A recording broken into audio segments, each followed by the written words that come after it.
right, everybody, welcome into the Pugs and Company High Noon edition for this day. It's Wednesday, if I have that right. Hi, this is the second. The second. I'm a little bit, I'll explain it. I'm fine. There's nothing wrong with me. I just had a really bad night's sleep. I don't know why. It just there's no explanation for it. There's nothing necessarily heavy weighing on my heart. I'm not. Am I? I'm always agitated, but that's why I take like a sleeping pill every night. That's why I take a Tylenol PM. But for some reason last night I could not get to sleep. I kept waking up every hour. I think it's the weather. I think it's whatever the hell we're dealing with here. Oh, and we'll talk about the weather, but let's get into more important things. All right, folks, welcome into the High Noon edition of Pugs and Company. This is the first of two streams that we do each and every day here on the Radio Misfits podcast and now streaming network. Second one comes at 9 o'clock tonight. That's called Pugs and Radio Misfits proudly presents Pugs and Parker's Pillow Pundits. You can join us every night at 9 p.m. Central Standard Time, where it's a little bit more casual, a little bit more conversational. This show here, though, which comes on each and every day at noon, Monday through Friday, Central Standard Time, we like to cover the topics of the day. This is about running through everything that's trending, all the headlines that are happening, anything that people are talking about, anything that you need to know so that you're not walking around out there like someone who's just not informed.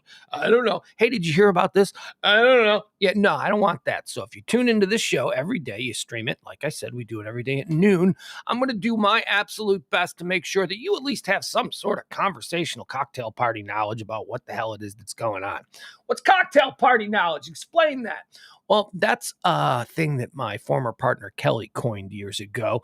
She claimed that she had tremendous cocktail party knowledge of just about every subject that there is under the sun. And she did. And what constitutes cocktail party knowledge? Well, that's the ability when you're at a cocktail party to feel confident moving from group to group to group and being able to hang with whatever conversation the group is having for at least 15 seconds. And then you move on. You move into the group. They're talking about space exploration. Yeah. So you're in the group. You're like, oh, that's fascinating. And you've got like one thing you can add. And then you go, oh, I've got to go. And then you move on. And those people go, wow, don't they seem bright? And then you move on to the next one. And it's about Major League Baseball. And you add your little 15 seconds worth of knowledge. And you go, I got to move on. And then you move on to the next group. And that group is like, that person seems positively well-rounded. That's what cocktail party knowledge is. Doesn't mean you know anything. It just means you know enough to fake your way through a cocktail party. And that's what we try to do here. We try to give you the day's news, the day's trends, the day's information, and just little bite-sized pieces so that you know. So that if somebody says, hey, did you hear about? You can go, in fact, I did. And then you can just feel free to just parrot back, regurgitate, whatever you want to do, anything that you hear me say. If you think it works. If not, look, I understand that. Not everybody thinks that I'm as brilliant as my mommy does, but, we do persist, don't we? Okay, welcome to today. What is today? Today, 2/2/22. 2/2/22. This is Deuces Day. Happy Deuces Day, everybody. 2/2/22, February the 2nd of the year 2022. It is the 33rd day of the year. 332 days remain until the end of the year, and we're celebrating something here. Boy, let me get my coffee. I spilled coffee on my lid today. It's messy. Let's celebrate. Let's celebrate something here, folks. Let me get a little bit of coffee. I slept late today. I typically fall asleep. I typically wake up every morning by 8:15, 8:30, something like that. No, must be nice, Pugs. I can't, I stay up late. So I start prepping. I make my coffee. I start prepping, let the dog out. If the dog's with me, it depends. Well, I share a dog with the man who lives in the big house. I'm the dog uncle. He's the dog daddy. This morning I had to let the dog. So I let the dog out at like 8:30, got up, made my coffee. No, typically that's what I do. But today I did wake up and let the dog out at like 8:15. And then I just went back to bed because I could not sleep last night. I woke up at 10:15 today, which is not enough time to prep for this show. So if it seems like I'm faking my way through some of this stuff, I am. Okay, so what is today? What are we celebrating today? It's my 30th anniversary of being in broadcast major market radio. That's right, it was on this day in 1992. It's not my anniversary of being at the radio station, because I had been there for a while. And in fact, I had been on the air probably a year earlier when I was working on the overnight show. But I don't know that I was ever on the air there. But anyway, it was on this day in 1992 when a young intern, a young go-getter named who was called Pugsley at that time, a young intern, a young go-getter, was asked to dress up like a groundhog and go walk around Michigan Avenue and see if people could find my shadow. I know, stupid bit, but I made it sing, baby. I turned out to be quite the personality. And that was the beginning. It's the first thing I ever did on radio on the Kevin Matthews show. We were doing mornings back in 1992. And we didn't have a groundhog. One of the things that made the bit funny was that you can't find like a big groundhog outfit. They don't exist. So our choice was a beaver, a squirrel, or a squirrel, or what was the other one? A beaver, a squirrel, or a bunny. That's what it was. It was like, when we were calling around the night before trying to find costumes, like, we can give you a beaver, we can give you a squirrel, or we can give you a bunny. So we decided we went with the squirrel because I don't know why we chose the squirrel. We didn't really have the internet the way we have it now, so it's not like we were comparing pictures. So I was out dressed as a squirrel on Groundhog Day looking for my shadow, and like 9 out of 10 people that I confronted on the street, they were like, "You're not even a groundhog, you're a squirrel." And then I got combative with them. Like, I was like, "Yeah, shut up. And I guess that pleased my host. He thought that was funny, and that was it. And then I started appearing every day on the radio there. And then I moved, it all progressed from there. But it was today, 30 years ago today, I made my debut. And I gotta say, I hammered it. It was like I was a AAA player who was brought up to the big leagues in a pinch hit situation. And I homered. It was a good bit. It was a funny bit. It was a stupid bit. There was no point to it. It was dumb. There were absolutely no parameters given to me. It was just go dress like a squirrel, claim you're a groundhog, and walk around and ask people if they've seen your shadow and see what they say. And it turned out I made it sing. I made it sing, baby. Happy 30th anniversary to me. All right. That's all the stuff. I don't do a lot of self-congratulatory stuff because, as most of you know, I'm fairly self-loathing. So that's probably going to be it. All right. What's happening today? Let's see here. We said it's February 2nd. Let's do a moment of joy. Here we go. We like to start all of this stuff out with a nice, oh boy, I'm on the wrong computer. Here we go. We like to start every day out with a nice little moment of joy, a little bit of something to, I don't know, make us feel better about ourselves. This is a true moment of joy. I love this one. Here we go. I would so do this. And here's the thing, there's a lot of things that I say, I would so do this if I was a billionaire. I don't even have to be a billionaire to do this. All I got to be is like a thousandaire, I guess, right? That's all I got to be. Let's watch this. So a dude in his backyard, look at this. See the dude's backyard? This is so awesome. This is really a moment of joy. All right, so this is the dude's backyard. I don't know if his neighbors dig this. He seems to have neighbors close to him. This isn't a rural dude. This is a dude who looks like he lives in a city neighborhood with the blocks where houses are right next to each other. All right, let's see what this guy did. And I would totally do this because this is truly a moment of joy. This is fun. Look at him. He made a racetrack in his backyard. Young Jerry Garcia there.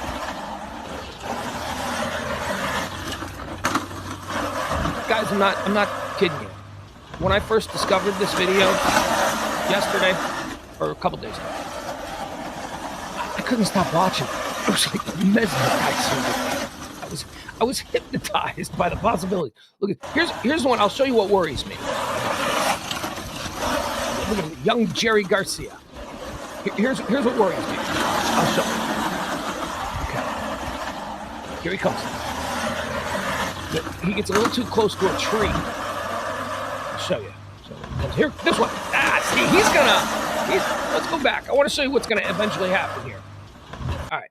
So here he comes. He's coming out of here. At some point, he is either going to just crank into this and he's going to get hurt. He's going to, like that's going to hit him, or he's going to hit the tree. This is the most treacherous part of this dude's little backyard speedway. I mean, it's still cool. Don't get me wrong, but that's the most dangerous part.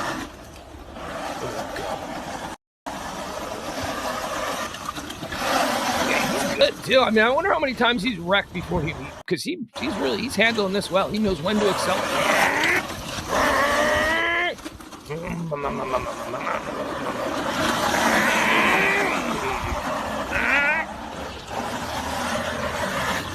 Guys, I could watch this for hours. Please don't. I won't. I know, we got this. Look at him. I would so totally do that. That is something I would do. As a matter of fact, years ago, when my kid was probably about 4 years old, me and my old buddy Jedi Jansen, we were renting this house in this neighborhood in Highland Park. It was just a couple of blocks away. We were renting this. It was a big old mansion. Like it was one of the shittier houses in Highland Park. That's why it was available to be rented. It was right on Mockingbird. And we moved out. When we moved out of the house, there was probably like a 3-week period where all the furniture was gone. It was just all these crazy hardwood floors in these big giant rooms. We used this house because he used it for his business that I appeared on, which was an old streaming station, Deep Ellum Live, Deep Ellum on. I don't remember what it was. It wasn't in Deep Ellum. It was in Highland Park. It was originally in Deep Ellum, but we had to move out of there because we had an opportunity to get this big old house and turn it into a studio and a production place. And a bunch of us lived there. It was really cool. But during the point where we were all moving out, there was nothing but open spaces in this house. And I created this really big racetrack for my 4-year-old son and his big wheel in this house. It was really cool. It went from room to room, but it wasn't like that. That was badass. That was awesome. All right, let's get into what's happening today. Let's see here. Why is today so memorable? I think that's what we're settling on. I was like, why? Like Bob Sturm for years on Bad Radio, which is no longer a thing over on the ticket. He used to do Why Today Doesn't Suck. And it was all these like good things about today. But I like to include some of the darker moments because I'm kind of a dark dude. And so I can't call it Why Today Doesn't Suck because there are certain things that I'm going to talk about that absolutely, mean today kind of sucked for somebody at some point on some day. So we're going to call it memorable. Why is today memorable? Today in 1876, the National League of Professional Baseball Clubs of Major League Baseball is formed. 1876 on this day. So there you go. If you're a National League fan, I am not. Why don't you tell people why you hate the National League? Well, one, because I am blessed to have been raised in a town with 2 baseball teams where we had an American League team and a National League team, and you're allowed to choose your team. And I hate the National League team in my town. They're arrogant. They're elitist.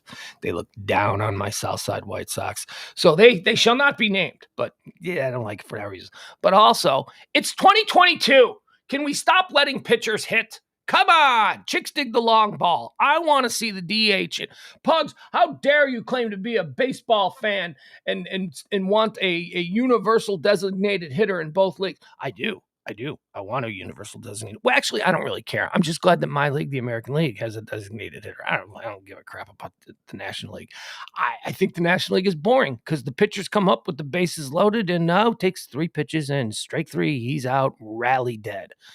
It's 2022. Come on. Let's see some 500-foot home runs.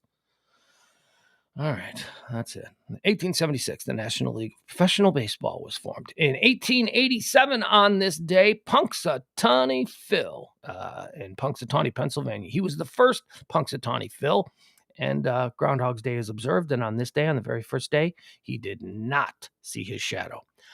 I don't know what that means. I'll be honest. We're going to talk. Punxsutawney Phil is trending again today, so we'll talk about what he saw and we'll get into that.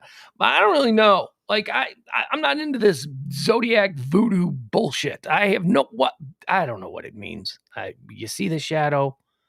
It seems to me if you see your shadow, that means the sun's out, and that means it's going to be nice. But I don't know if that's the case. I don't know. We'll figure it out. We'll break it down. Trust me, it's trending. We'll talk about what the groundhog saw. On this day in 1900, here we go. On this day in 1900, 6 American cities: Boston, Detroit, Milwaukee, Baltimore, Chicago, and St. Louis agree to form the American League of Baseball. That's right, folks. That's right.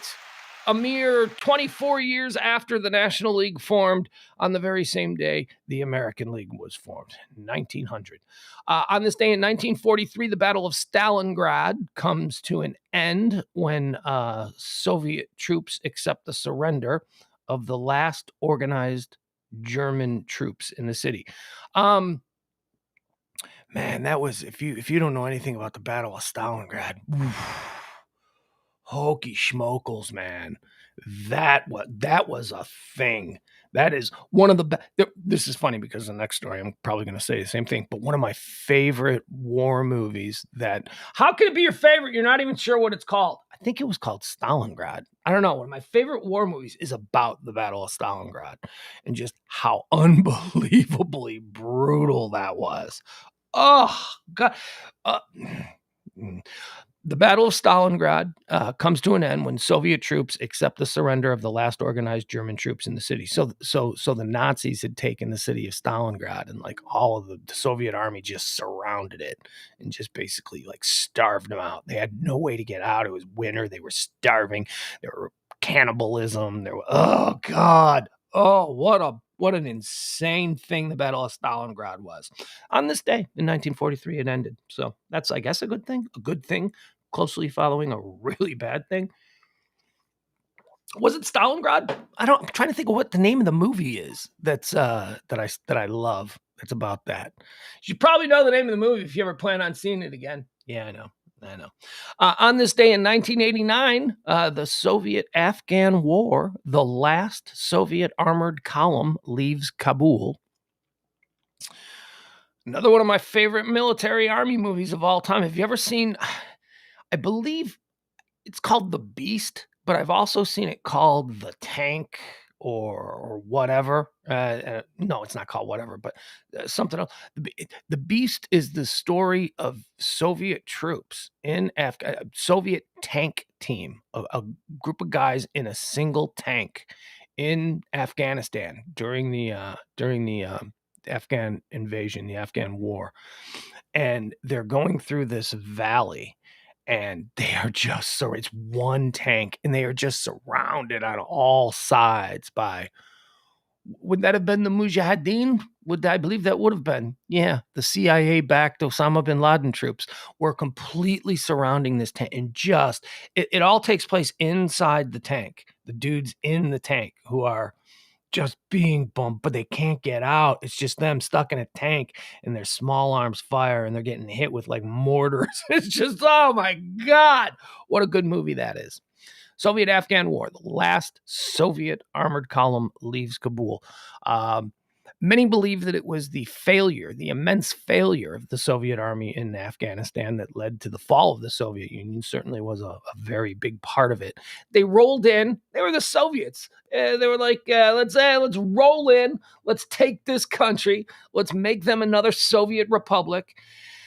And guess what they found out? They found out that the Afghan people, they don't really take kindly to that, and they don't give up easily. Something that we didn't learn from, because the longest war in American history is our situation with Afghanistan, and didn't go too well either. Just leave those people alone.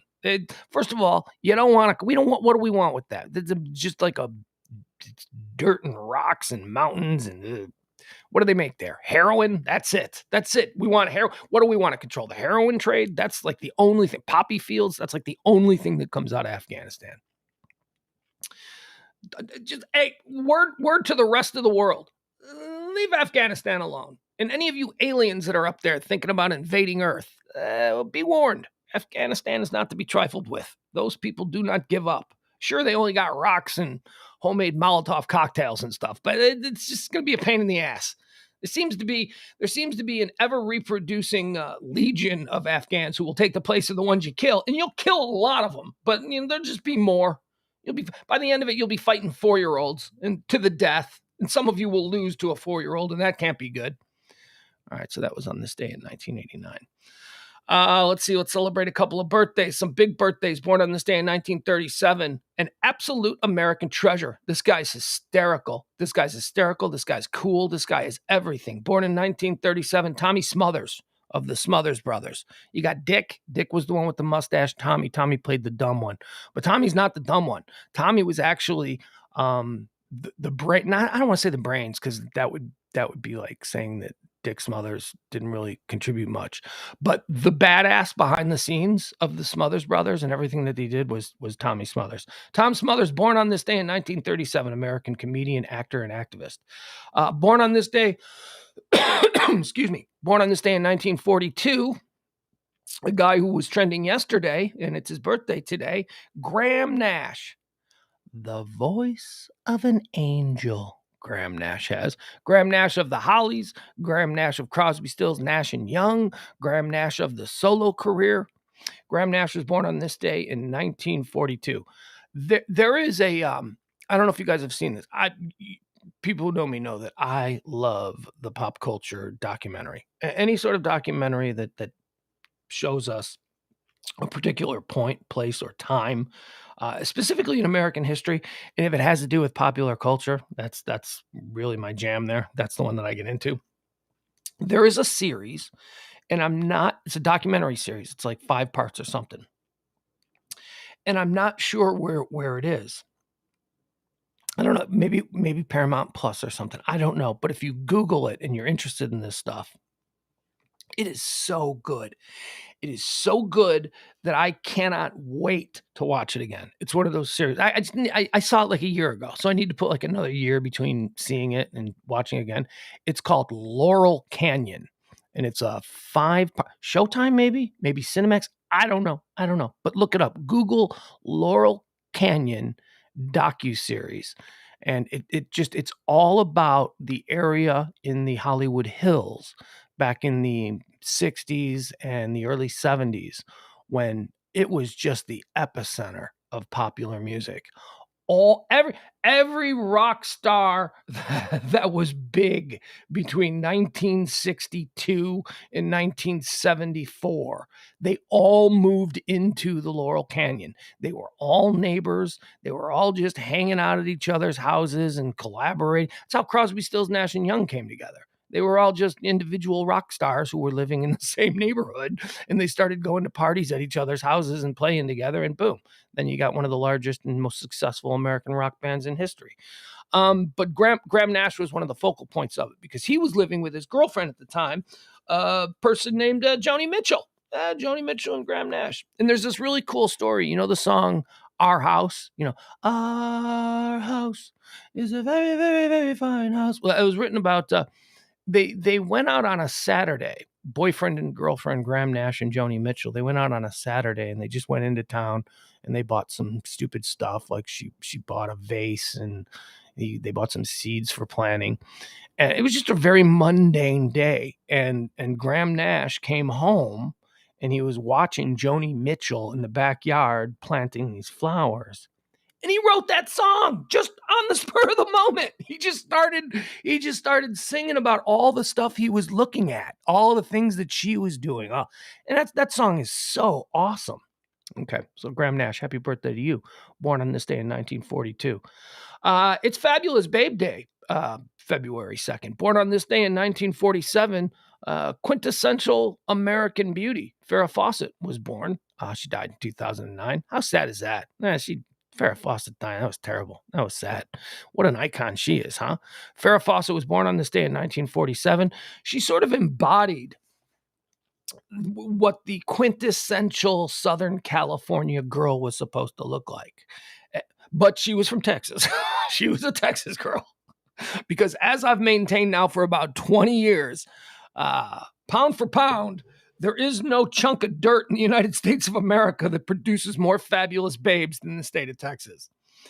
Somebody once said to me, he goes, just to prove it, all you got to do is find an old box. It doesn't matter. You can pick any year, whenever, find an old box of Playboy magazines and start flipping through it. And you are almost guaranteed that the centerfold will be from somewhere in the state of Texas. They not just Playboy Playmates, but just, fabulous babes in general. When I was a single man, when I first moved to Texas and I went to a mall, the Galleria, for the first time, I was like, my God, there's a 10, there's a 10, there's a 10, there's a 10. They're all 6 foot, they're all 5'10", blonde, gorgeous. And it was also explained to me why that is. I was like, what is that about in Texas? Why does every girl look just gorgeous at all times? And somebody said it's because of the culture of Texas. The boys play football and girls are cheerleaders, and they're just right. Maybe this isn't the case anymore, right? This is, I don't mean to stereotype, but I thought that was a very interesting reason as to why girls in Texas are so much prettier than girls elsewhere. And it's because from the time they're very young, being beautiful, being attractive, dressing as well as they can for absolutely every event was a priority for girls in the state of Texas, in this Southern culture, I guess, in general, but in Texas specifically. And you can see it when you go to the Tom Thumb or the Kroger or the Target or the Walmart. I'm from the Midwest. You go to a Target store on a Saturday afternoon, and yeah, there's going to be girls there, and yeah, there's attractive girls, but they're wearing sweatpants and a t-shirt and maybe a winter hat and a big bulky jacket. In Texas, they shop in high heels and full makeup. It's like they're always looking like they're going out for a night on the town. It's not a bad thing. Why are you objectifying women? I'm not objectifying women. I'm a heterosexual man. I find women attractive, and I don't have a problem with that. I don't have a problem with girls in the Midwest either. Trust me, I spent a big chunk of time living in the Midwest, falling in love at the drop of a hat with every beautiful girl I saw, and they weren't dressed to the nines. So this isn't really an objectification. It's just an observation. Girls in Texas, they dress, they dare I say, they try harder. They try harder, and it works. Also born on this day, and so happy birthday, Farrah Fawcett. We miss you. Born on this day in 1953, this guy. Dwayne the Dog Chapman was born on this day in 1953. Remember a couple of months back with the Brian, it was Gabby Petito. That's the important name to remember. Brian Stupid Face. We'll just call him Brian Stupid. Gabby Petito is the important one. Brian Stupid Face is not the one we need to remember. But back when everybody was looking for Brian Stupid Face, Dwayne, the dog bounty hunter, came out of obscurity and decided to reinsert himself into the American popular culture lexicon and said that the FBI doesn't know what they're doing. I'm going to find them. And then he spent like the next 6 weeks nursing a broken ankle that he suffered trying to find. In that time, the FBI found him. Whatever. Stooge, you big dummy. Born on this day in 1954. Like I said, it's Fabulous Babe Day. Christy Brinkley, American actress, model, and businesswoman. Christy Brinkley is another one that sort of epitomized the Southern California beauty. And I think she is actually from Southern California. Hold on, let's see. Because the first one who epitomized Southern California beauty was actually from Texas. Christy Brinkley is from... Okay, I'm an idiot. She's born in Michigan. All right, so she's a Midwestern girl, or at the very least a Great Lakes girl. Boy, she's 68 years old today, Christy Brinkley. And if you have seen pictures of 68-year-old Christy Brinkley, now I know that she's working from an advantage because her genetic makeup just makes her an absolutely gorgeous female. But man, she is still stunning. She was, the last time I saw her with any regularity was when she was on The Office. Remember The Office? Was it The Office or Parks and Recreation? It was Parks and Recreation. The guy in the office at Parks and Recreation who everybody made fun of, whose again name escapes me because I'm an old man now and I can't remember these things. But the guy that they all made fun of, he was kind of dumpy, he was kind of boring, he was kind of a loser, and everybody picked on him and everybody was mean to him. I don't remember his name. But there was an episode like in season 4, and it continued on from there. The great reveal in episode season 4 was everybody went to a Christmas party at this guy's house. And again, he was boring and he was dumpy. Jerry Gergich. Yeah, Jerry Gergich. No, not Kevin Byron. Kevin Byron. Byron says Kevin. Kevin was the Jerry Gergich of The Office. Jerry Gergich is the Jerry Gergich of Parks and Recreation.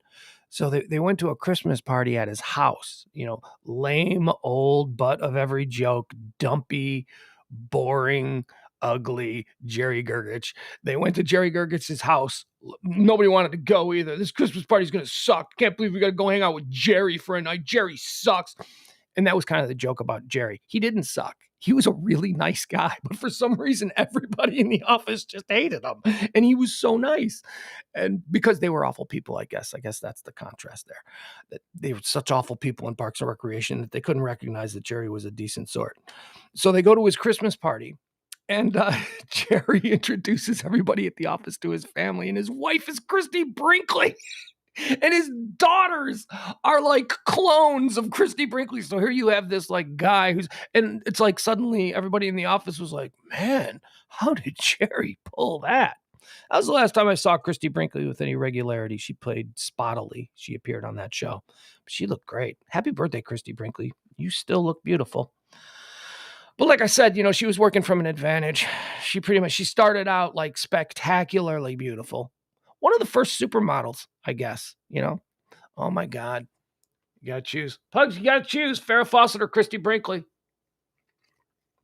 We're talking prime era. I got to go with Christy Brinkley. It's close. I mean, there are no losers in this scenario. There just aren't. So there you go. Christy Brinkley celebrating a birthday today. Also celebrating a birthday today, as I said, Fabulous Babe Day here, February 2nd. Born on this day in 1977, Shakira, Colombian singer, songwriter, producer, and actress. Hips don't lie, Shakira. She's tiny. I've never met Shakira, but I stood in the same room as Shakira, and I looked at her and I went, I could pick her up and put her in my pocket. That girl is just a little tiny petite thing. Another beautiful one. You would need like 3 Shakiras to make like one Christy Brinkley. You would have to stack them on top of each other. Shakira, born on this day in 1977. Let's see, who else? We got some deaths. We got some deaths on this day. Died on this day in 1979. Sid Vicious, English singer and bass player. Sid and Nancy. I don't know if you've ever seen that movie Sid and Nancy, the story of Sid Vicious and Nancy Spungen, about how the murder, suicide, whatever it was. He killed himself after killing his girlfriend in the Chelsea Hotel in New York. He was the Sex Pistols had broken up, and everybody thought that Sid Vicious was going to be like the big personality to come out of the Sex Pistols because he was. But he was jacked up, man. He was like a junkie, and he was probably bipolar. He had like all kinds of issues. I think the entire band of the Sex Pistols, if we could get maybe a psychiatrist to sit down with the remaining members, you could probably figure out that entire band was nothing but guys with like serious mental issues. There were undiagnosed problems with every member of that band, I gotta believe. Here's what's interesting about this. Sid Vicious died today. Yesterday, we celebrated Johnny Rotten's birthday. Johnny Rotten's birthday was yesterday. Sid Vicious, his partner in the Sex Pistols, died the day after his birthday. So look at that. Happy birthday, Johnny Rotten. Your partner who you're angry at died the day after your birthday. Yeah, because they hated each other at that point. That's why they broke up. They didn't like each other. But if you've never seen Sid and Nancy, man, that's one of the great rock and roll biopics of all time. Sid and Nancy is the story of the Sex Pistols, and then, of course, culminating with Sid Vicious's relationship with Nancy Spungen and the murder-suicide that occurred on this day in 1979. Also dead on this day, another guy. I said I was stood in a room with Shakira. This is somebody I actually knew. This is somebody I actually talked with. I went to dinner with. I had to hang out with. We worked on a couple of projects together. Dead on this day, Chris Kyle, American sniper, American soldier, sniper, who's killed on a shooting range when he took... I used to work raising money for armed forces charities and stuff. And Chris was a very big, we know who Chris Kyle was after the events of the American Sniper movie and all that. He came back to Texas and he started a number of charities. Oh my God. I'm so sorry. That was coffee. I apologize. No offense, Chris. I apologize. And he was killed tragically when he took a mentally unstable veteran out to a shooting range and handed him a gun. And the mentally unstable guy killed Chris Kyle. Just turned and killed him. And that's all I got to say about that. But yeah, I knew Chris Kyle. I'd been to dinner with Chris Kyle. We went to a banquet once where I sat at his table with he and his wife. And I don't really have any stories about Chris Kyle. I'm not going to say we didn't get along. It's not that we didn't get along. I mean, it's just that I didn't. He seemed he was a little too masculine. He was just a little bit too hard guy all the time. But hey, he did some good works, and it was tragic the way he lost his life. And that American Sniper movie is great. That's one of the things that I said about American Sniper, and I've since seen other people say this as well. Having had some firsthand, knowledge of how Chris Kyle was in his downtime when he was, just being a dude. Bradley Cooper nailed it. There is a scene in American Sniper in the very beginning where this is before he goes off and becomes the sniper guy, where he comes home and is it his girlfriend cheating on him, and he just has this. Bradley Cooper does this mannerism where he sits at the table and he opens a beer, and it was just like when I watched the movie, I went, oh, wow, man, that dude captured it. That is definitely the whole kind of vibe. And Bradley Cooper was so great in that. I think he won awards for it, too. So sadly, on this day, Chris Kyle was killed while he was out there trying to do some good, trying to help some people. And he was killed by it. Also, on this day, this is another big sad one. This is a terrible one. Phillip Seymour Hoffman died on this day in 2014. Boy, do you guys remember that? You guys remember what a shock that was? Phillip Seymour Hoffman, man. That guy was on his way to being, he was already one of the most highly regarded actors of his generation, but to just die suddenly like that, drug overdose. It was a drug overdose. It was like some weird mixture of... What was it the whole fentanyl thing? I know that we're going back 8 years now on the passing of Phillip Seymour Hoffman, but I don't know. It was something, whatever. He was found dead. He had a cold. He was sick. He was over-medicating. He was also, I think, doing drugs to try and feel better because of the sick, and he died. Phillip Seymour Hoffman's son, one of the most haunting images of Phillip Seymour Hoffman's last days was when he was seen on the streets of New York walking with his son. I think his son was like 10 years old or something at the time. But it's just Phillip Seymour Hoffman, just like a paparazzi photo of him walking down the street with his son in New York, like the day before he died or 2 days before he died or whatever it was. And his son is the star of that Licorice Pizza movie. Trevor Hoffman? No, Trevor Hoffman. Not Trevor Hoffman. You're talking about a rock star now. I don't know. I can't remember his name, but his son, who is now like 18, 19 years old, is getting a lot of praise for his role in Licorice Pizza, which is also cool because Licorice Pizza is written and directed by Paul Thomas Anderson, Phillip Seymour Hoffman was to some extent Paul Thomas Anderson's muse.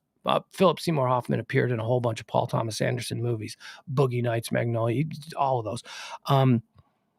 And it's just kind of neat that Paul Thomas Anderson is now working with Phillip Seymour Hoffman's son in Licorice Pizza. So we'll see where that goes.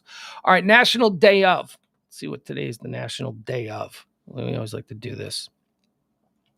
It's always stupid stuff. It is National Girls and Women in Sports Day. National Girls and Women in Sports Day, celebrated today on February 2nd, so good day to you. It's National Tater Tot Day. Who doesn't like a good tater tot? Me, that's who. I don't love the tater tots. I'm not a crazy too potatoey. Too much of the potato, and sometimes it's not cooked all the way through. If you have a bad tater tot experience, it might spoil the whole rest of your tater tot adventures in life. So I don't know. I'm not a big tater tot fan. They're okay. You know what tater tots I liked? I'll tell you this. I'll say you this. I like the tater tots that I used to get in school. Remember in school in the lunch line, they gave you tater tots. They were always kind of mushy, but I don't know. I liked them. You just slather them in ketchup. They were good. I don't think I've had a good tater tot since school. Pugs, tater tots aren't supposed to be mushy. They're supposed to be crispy. Well, that may explain why I've never had a good tater tot. Maybe give me a good tater tot and maybe I'll change my position. But until now, the best tater tot I have is some mushy thing that I got in the school lunch line. It's also National Heavenly Hash Day. I don't know if this is a drug reference or if this is just some kind of food. Let's see here. When it comes to defining heavenly hash, the only ingredient that seems for certain is a variety of marshmallows or cream whipped marshmallows. Other ingredients vary, though. Some recipes create delicious cakes with chocolate and marshmallow, and yet others lean more towards a fruit salad with whipped cream. I don't know what that is. I don't know what that is. It sounds good. It's not what I thought. I thought hash was like corned beef and hash. Isn't that a thing? That's not corned beef and marshmallows. I don't know. I'm confused. Anyway, celebrate it any way you want. Let's get into what's trending. What's trending? Well, it is also Groundhog Day. Groundhog Day is today. And our national groundhog, Punxsutawney Phil, he saw his shadow. I have no idea what that means. I don't know what does it mean when you see your shadow. Okay, so Pugs, why don't you just Google that? You can Google that. Let's try and figure this out. What's it mean when a groundhog sees its shadow? All right, here we go. It derives from the Pennsylvania Dutch superstition that if a groundhog emerges from its burrow on this day and sees its shadow due to clear weather, it will retreat to its den and winter will go on for 6 more weeks. Well, winter's going on for 6 more weeks anyway. What did we think? There was going to be some sort of weather anomaly that suddenly it was going to be like subtropical? I don't. That doesn't make sense to me. Because if a groundhog comes out and sees its shadow, that means that the sun has to be involved, which would suggest that maybe the sun... Well, the sun comes out even when it's cold. I know, but you get what I'm saying. So, all right, apparently we've got 6 more weeks of winter. Whatever. Jeff Glenn points out that my grade school tater tots that I love so much were soggy because they were baked, not fried. Yeah, and also they were probably just kept under a heat. I kept under a heat lamp for hours. That's probably another issue. But yeah, you might be right. Although that doesn't make sense because I seem to remember everything being fried in the high school cafeteria. And I remember I had to clean the high school cafeterias, and we all, you got rotated in to do these stupid jobs, take out the garbage and stuff. And I remember like there's just like a wall of deep fryers. So why wouldn't you just deep fry the tater tots? I don't get it. Everything else was deep fried. Pizza puffs, little burrito things. Michelle says air fryer frozen tater tots are chef's kiss. What's all this air fryer talk these days? I don't have any idea what all this air fryer talk is. Everybody's talking about air fryer. You got to get an air fryer. I barely have a microwave. What do you mean I got to get an air fryer? I don't have a stove. I got a microwave. I got a grill. I was grilling yesterday. I don't have a stove. I got a microwave. You know who's got a stove? The big house has a stove. If I want to cook, if I want to go, let's make a meal, I got to go over to the big house. This is I got like a kitchenette. I got a refrigerator that barely works. That's why I'm begging for the cold weather. I'm gonna be able to store some of my food outside for a couple of days here in Texas, and trust me, that's gonna be very nice. All right, trending today. We talked about the groundhog. He saw a shadow, so winter's coming, winter's here, winter's staying. Brian Flores. All right, that's still trending. Now, this is interesting because we covered Brian Flores last night on Radio Misfits proudly presents Pugs and Parker's Pillow Pundits, and Pugs, me, was positively peeved at Parker's pugilistic persistence in promoting a profoundly perverse point of view. Pretty good, huh? Please, Pugs pleaded with Parker, but pride permeated his position, and I pleasantly pushed Parker, but I purposely poo-pooed Parker's point. If you want to hear our big discussion about Brian Flores, you can go to pugscast.com. You can find last night's Pugs and Parker's radio. You can find last night's Radio Misfits probably presents Pugs and Parker's Pillow Pundits, where we do discuss the Brian Flores situation. But we'll go into it a little bit here because there are some adjoining factors that go with why Brian Flores is suing. Now, Brian Flores, if you don't know, he was the recently fired head coach of the Miami Dolphins. Just a little bit of history for you. When Brian Flores was fired from the Miami Dolphins, most people in the NFL went, wait, what? Why did they fire Brian Flores? Brian Flores seems like he's got that team, which was a dumpster fire. Seems like he's got that team on the right track. He's had winning seasons since he's been there. How are you going to fire Brian Flores? You know how much competition there's going to be for a new coach? There's like 9 other teams that are looking for head coaches this cycle. And you, the Miami Dolphins, have decided you're going to walk away from someone who seems like a really good and effective coach and a guy who the team players seem to like. Why? So it was weird. It was weird when Flores got fired.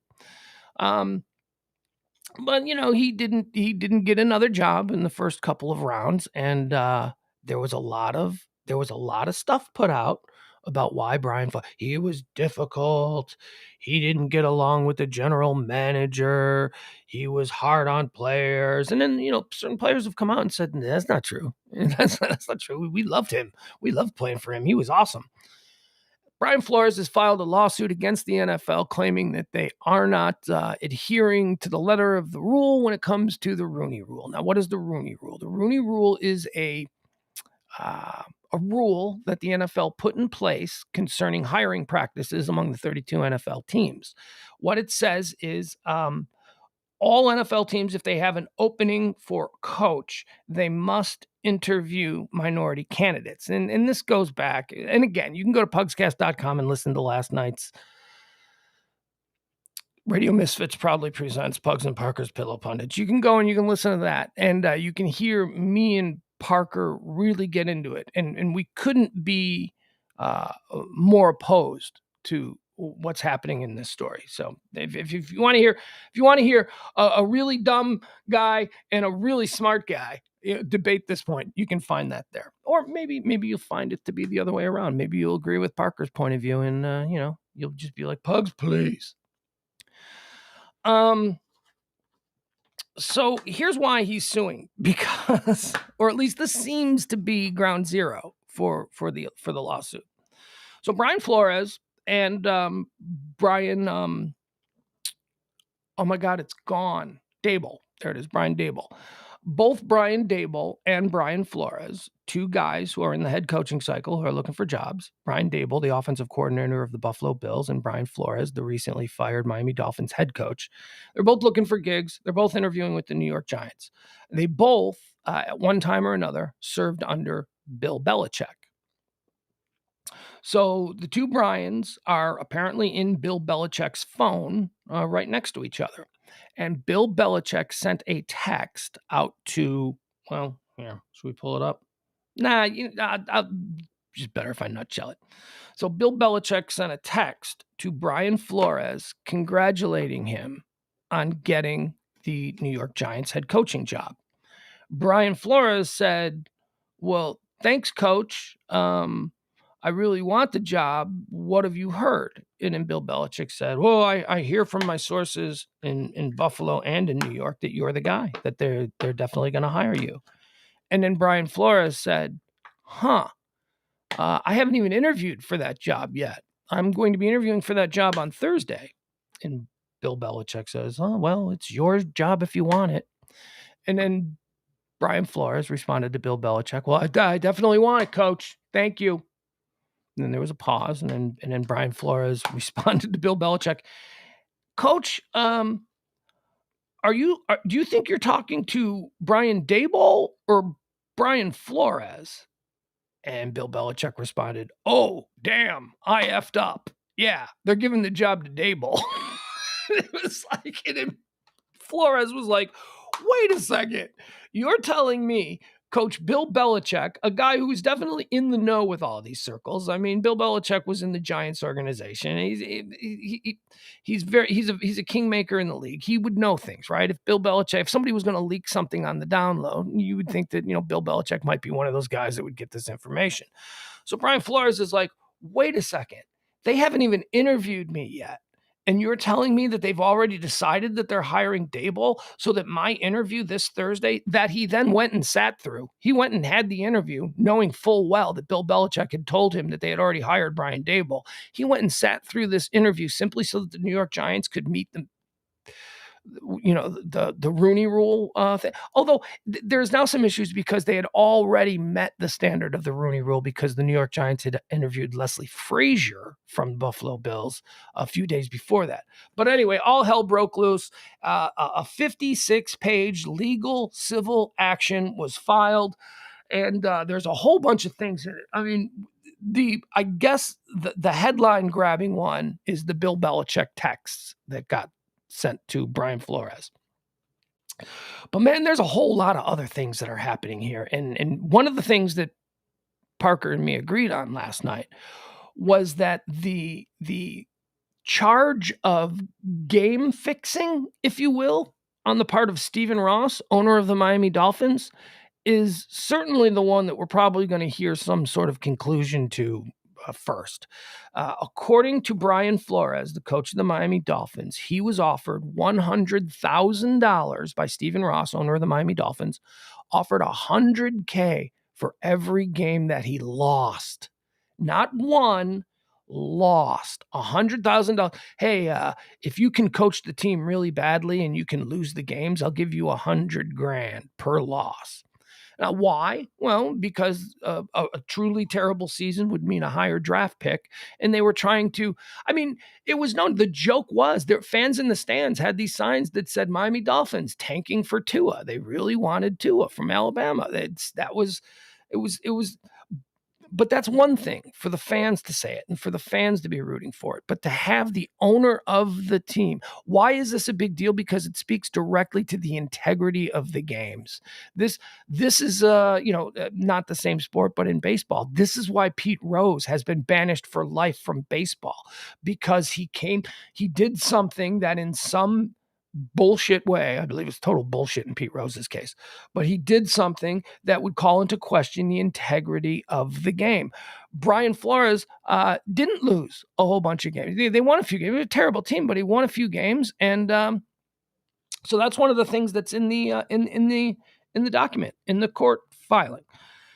And that's big, man. That is the kind of thing that can lose Stephen Ross his multi-billion-dollar NFL franchise. And here's why. The NFL in the last couple of years, sports gambling is becoming legal from coast to coast. It's currently not legal here in Texas, but it will be soon. It's just like we're talking billions of dollars here, and we're talking about taxes, and we're talking about insane monies to the state that okays this. A lot of the big states, especially states with big major northern cities, have approved sports gambling, and there's sports books now, and you can bet on apps. It is I've said this before. It has completely destroyed sports radio in those towns, because sports radio is no longer sports radio. Sports radio is now gambling radio, where everything is point spreads and prop bets, and nobody talks about sports anymore other than, hey, how much money can I win if I put this much down on the money line? It's ridiculous. Anyway, the NFL has made untold billions and billions of dollars over the last couple of years through companies like DraftKings and, PointsBet and, all of these new We see the commercial. Every commercial break in a football game used to be beer. Now it's some way to bet. Now it's some sort of Vegas betting app that you can get. And the NFL needs to have total and complete integrity if it wants to keep. Isn't that funny? The gambling money, the gambling companies demand integrity. Well, of course they do. Because the gambling company doesn't want to be losing money on fixed games. That's not if it is shown that there is some sort of mischievous behavior on the part of ownership to tank games that people like DraftKings are putting legit lines down on and then losing because the team is purposefully tanking games. That's a problem. That's big, big, big money for the NFL. So that is one particular aspect of the suit that Brian Flores filed that I think is the most troubling. The other is the Rooney Rule thing. That obviously there needs to be a revisiting of the Rooney Rule. What is the Rooney Rule? Well, the Rooney Rule was named after Pittsburgh Steelers owner Art Rooney, who was in charge of the diversity committee back in 2003.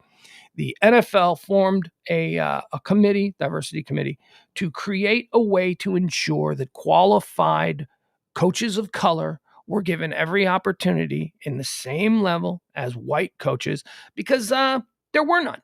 And you want to talk about what a failure the Rooney Rule has been in the NFL? In 2003, when the Rooney Rule was enacted by the NFL, there were 3 black head coaches in the NFL in 2003. We need more than 3. We need this rule. There are 32 teams.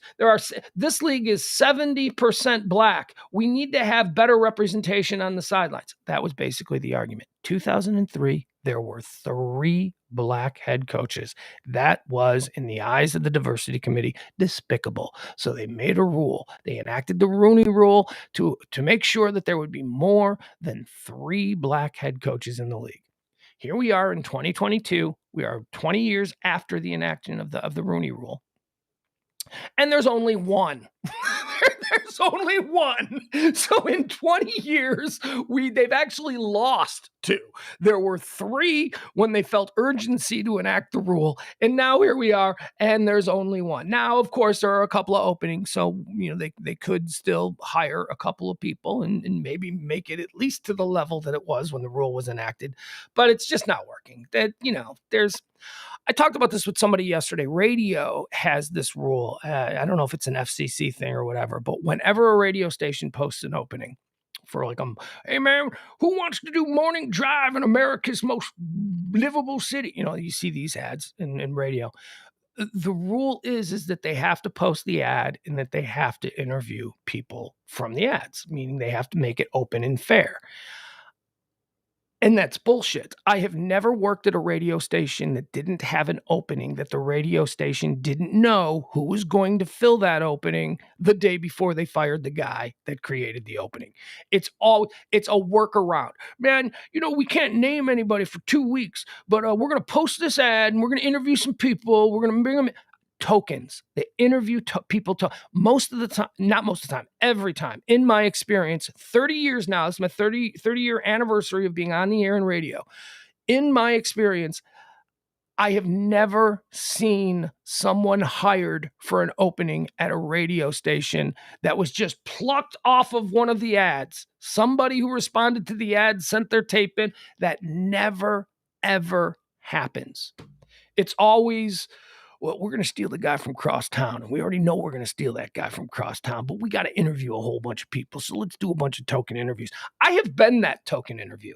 And I've realized that I was the token interview. It's crazy. So, I don't know. There's got to be a better way to do these things. So Brian Flores, I don't need to spend any more time on this. You can find it. He's talking. He's going around. He's been on all the TV shows this morning. As they say with this story, developing ...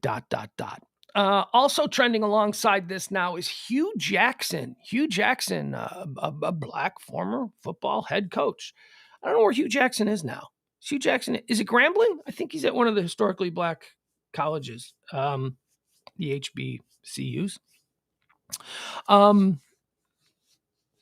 Hugh Jackson has opened up a can of worms as well because excuse me, coffee.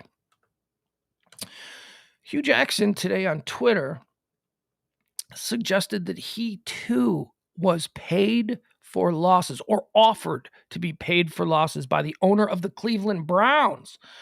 Former Dolphins coach Brian Flores alleges that Dolphins owner Stephen Ross offered him $100,000 per loss during the 2019 season in order to ensure the team would wind up with the first overall pick.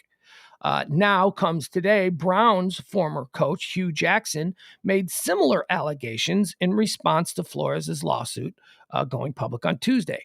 Jackson responded to a tweet about the case by saying Browns owner Jimmy Haslam was happy, his quote now, was happy while we kept losing. Then Jackson wrote, trust me, it was a good number, in response to someone on Twitter who said Haslam wasn't offering $100,000 per loss. Hugh Jackson said, trust me, it was a good number. Jackson, who is now the head coach at Grambling, I was right, went 1-31 over his first two seasons with the Browns and was fired after a 2-5 start in 2018. Well, 1-31 over two seasons, that is so bad that you almost got to think that can't just be the head coach. That's got to be the general manager. That's the organization from top to down. And if he was offered money, and if he did take money, 1-31, Hugh Jackson made a lot of money. In another tweet, the executive director of Jackson's foundation, Kimberly Deemert, said they had records that would support Flores' case and wrote that Hugh Jackson and team executives Sashi Brown, Paul DePodesta, and Andrew Barry, who is now the team's general manager, were paid bonus money to tank in 2016 and 2017. Jackson replied by saying he can, quote, back up every word I'm saying. Flores' suit was filed as a class action, which leaves room for others to join the litigation. Jackson's comments suggest he'd be willing to do that. Yeah, that's the other thing about the Flores suit. Flores is the one who came out and is the figurehead of it. But there is supposedly 10 other coaches who are unnamed at this time, which is why it's going to be a class action. And they're inviting all other black coaches, black assistants, and all those kinds of people to step up. And, if they want to be a part of the class action against the NFL and all 32 teams, that they can do so. And it looks like Hugh Jackson is one who has stepped up today. So we will see where that goes. Like I said, this story isn't going away. This is a story, boy. Hey, look at this. My White Sox are trending today. I'm very excited for this. My White Sox are trending. Why are the Chicago White Sox trending? Nobody cares about the Chicago White Sox except for 20,000 dirtbags on the South Side. Well, that may be true, but we are trending this morning. The White Sox are trending because on this, as we talked about, what is today the day of? Today is the day of National Women in Sports, National Women and Girls in Sports Day. The Chicago White Sox has named Jasmine Dunston Director of Minor League Operations for the entire team. That's pretty good. That's pretty cool. We got a woman in charge of the minor leagues. We're seeing this a lot. We're starting to see this a lot, where women are becoming more and more involved in Major League Baseball. Not so much in the other sports. I mean, I always think it's cool. Like the NBA, I think has maybe a couple female refs now, or maybe. Maybe it's the same woman ref. She just changes her hairstyle. That's pretty misogynistic, Pugs. I don't know. I don't look that closely at the referees. I just notice when, one's a woman and one's a man. So whatever. But the NBA has female referees. Does the NFL have female referees? I think they might. I think they might have one, maybe two. Why'd you say that would change the hairstyles too? Yeah, I don't want to continue on a misogynistic path here. I'm just saying I'm not sure if there's more than one. Don't the Dodgers have a general manager who's a woman? Anyway, I think that's cool. I'm not one of these guys. Look, I'm an ardent baseball fan. I love baseball. Baseball is probably my number one sport. And you sure are old. Yeah, I know. It's an old man game. The great American pastime, an old man game. But, and I'm also heavily involved in White Sox Twitter. And I can tell you with firsthand knowledge that some of the smartest, some of the most interesting, some of the most knowledgeable about the game, the ins and outs of the game, on White Sox Twitter are girls. There are girls who they love baseball and they know everybody.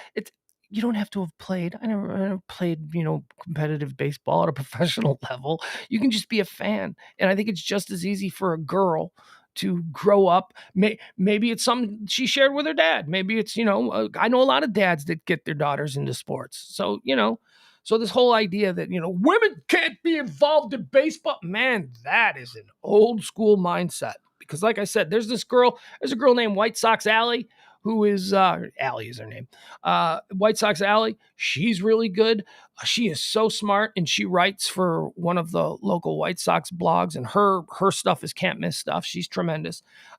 There's another girl named Curly Fro, who just this year, these are their Twitter names. What is Curly Fro's real name? Because we should say her real name, because she's an up and comer. She just won. She won an award. She's like a kid. She's like 20 something years old. She won some national award last year for baseball writing. Like one of the. She was named female baseball blogger of the year or whatever it was. She's really good. I mean, these girls, man. Just because the girls don't know nothing about sports. Oh, shut up. Oh, shut up. Stop it. Maybe they can't hit a fastball, but neither can I. And I'm a guy. I can't hit a curve. I can't hit I couldn't. Oh, my God. I'd cry like a bitch if I stood in against a major league pitcher. You kidding me? Throw some junk on that thing. I'd see it dance for a second, and then I'd fall my ass right out of the box. No way. So congratulations to my White Sox, naming Jasmine Dunstan the director of minor league operations on this National Women in Sports Day. Okay, so here's one we can sink our teeth into a little bit. This is one that I am so glad to see happen. Jeff Zucker is trending. Jeff Zucker. Who's Jeff Zucker, Pugs? Jeff Zucker is the president of CNN. And this guy, I'm telling you, I used to enjoy CNN. I made a calculation a few years ago that there were 3 cable news networks. One seemed to be pandering to the insane left, MSNBC, and one seemed to be pandering to the insane right, Fox News. And for a brief moment in time, CNN was kind of playing the middle ground. They were kind of just doing news. Remember, they were the news leader. They were giving you news. And then over the years, Jeff Zucker came in, and Jeff Zucker destroyed CNN, in my opinion. He tried to make them more profitable. And when you try and make news profitable, you stop doing what news is supposed to do, which is inform, and you begin to exploit. You exploit for commercial dollars. Jeff Zucker came from morning shows, right? I think he ran the Today Show or something like that for a while. I mean, he's done other things, but his entire vibe with news was, let's just let's pander to the demographics. These are the people we want, so let's give them everything. Jeff Zucker is the reason that absolutely everything. CNN is supposed to be news, and all CNN is now. And look, we know this about MSNBC and Fox News because they're at least a little bit more upfront about who they're targeting. But CNN always tried to play it down the middle, and yet they weren't. CNN was pandering to both sides, by the way. I'm not one of these people, because here's the problem with CNN. People on the right say that CNN is a lefty station, and people on the left say CNN is a righty station. It doesn't matter. They were just pandering to whoever they could get. They seemed rudderless. They seemed to be going off in different directions. They were hiring entertainers, basically, as hosts. Piers Morgan. Come on. That's who they... First of all, Larry King sucked, but you're going to replace him with Piers Morgan? It was ridiculous. It was stupid. And Jeff Zucker is out at CNN. Thankfully, here's what I would do. If I'm the new guy coming into CNN, I'll tell you, I got to hope. News isn't just divisive politics, folks. Politics is just one single aspect of news. But if you watch cable news, MSNBC, Fox, or CNN, you would think that the only thing happening in the world is politics. And that's not the case. That's a calculation. It's a calculation that we have come to a point in this country where people view their political ideologies as sports teams. and they don't really like me. I don't think critically about my love for my sports teams. I don't. I make excuses. I do whatever it takes to make me feel better about being a fan of the Chicago White Sox or the Notre Dame Fighting Irish or the Chicago Bears or the Dallas Cowboys. I make excuses, right? I'm not a critical thinker when it comes to my team. And that's sort of the metric they use with politics now. Okay, so people aren't going to be open-minded, so let's not give them anything to be open-minded about. Let's just do politics for this group and we'll sell commercials to this people. Then let's do more divisive politics for this group. That's not all news is. There's a shit ton of things. I talk about things every day here that are news, that are trending, that aren't politics. I don't do politics. If CNN would just sort of reformulate and go, all right, we'll have a political show. And maybe on some of our discussion shows, we'll have some topics that are politics. But that's not all that's happening. That's, there are other issues.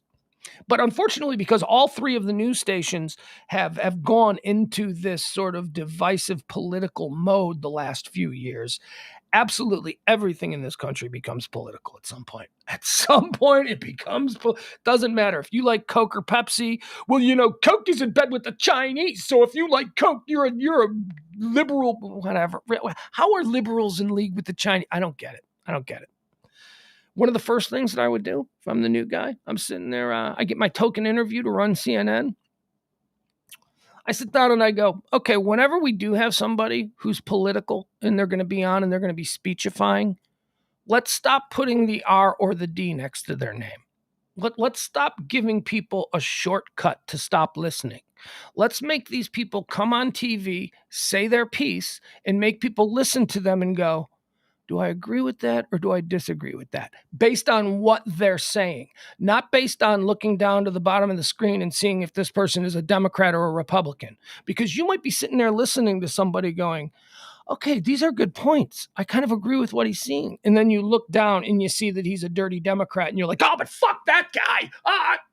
That really is damaging, I think, to us getting real, true news, true new information.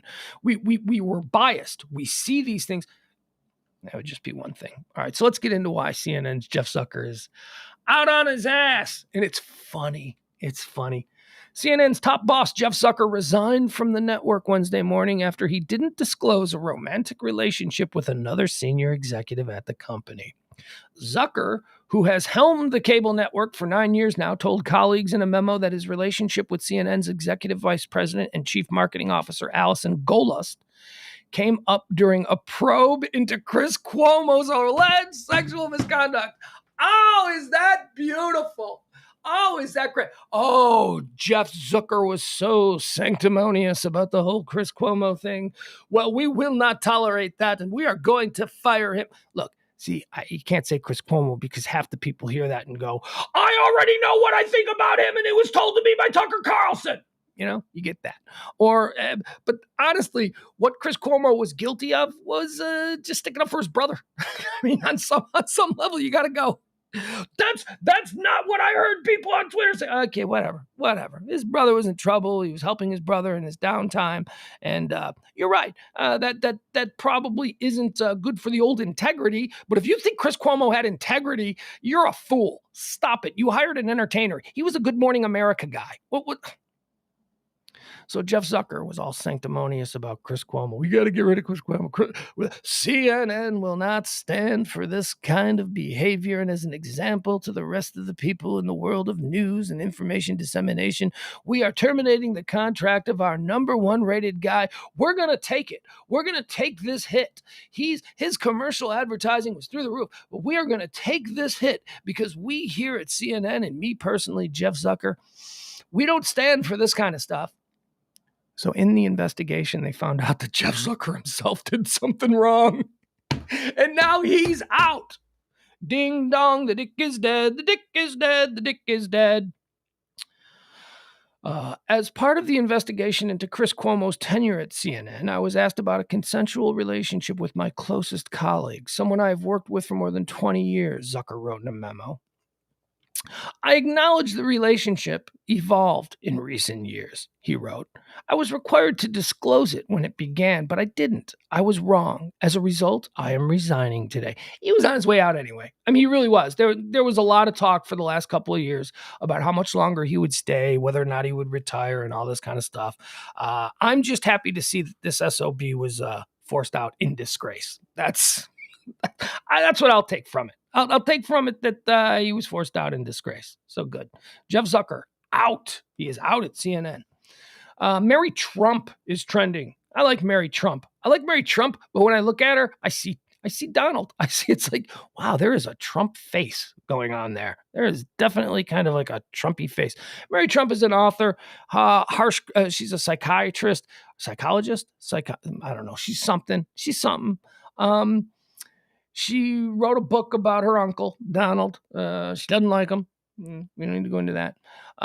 But Mary Trump is trending because get this nonsense. Mary Trump, a niece of Donald Trump, who was openly critical of his presidency, announced that she plans to remove her podcast from Spotify in protest of Joe Rogan's content.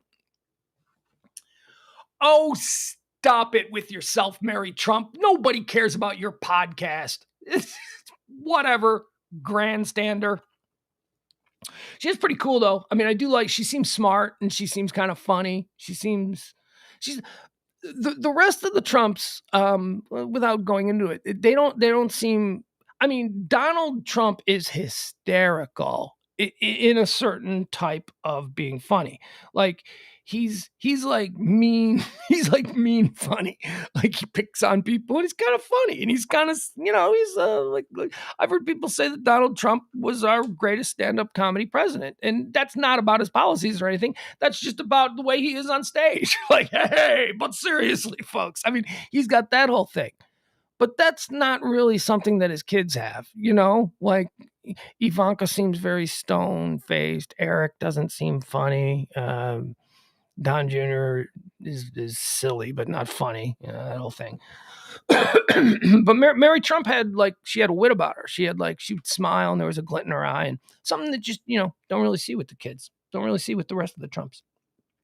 But ain't nobody want to listen to your podcast, Mary Trump. Please stop it. You're only famous because you happen to be in the family and you're someone in the family who doesn't care about inheritance.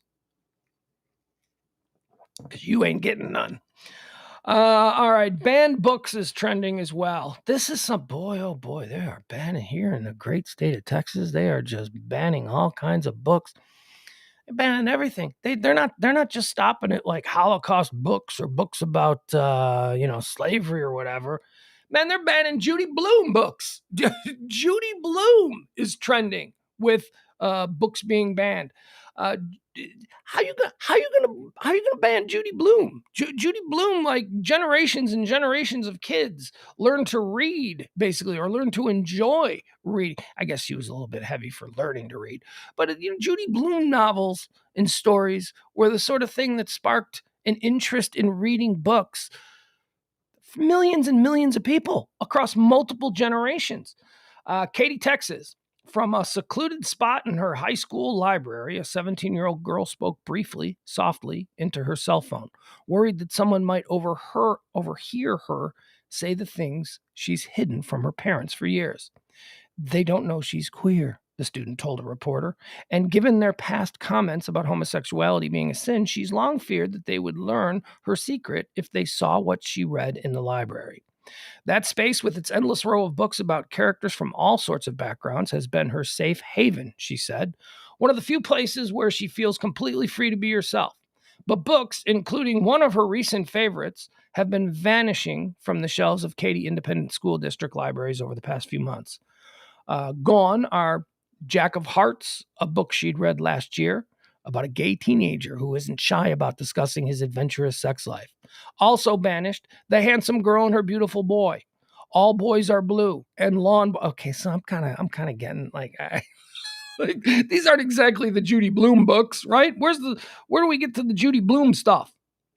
I mean, I'm not saying you ban books. You don't ban books. But I am saying if you were the sort of person who wanted to ban books, these sound like ones that,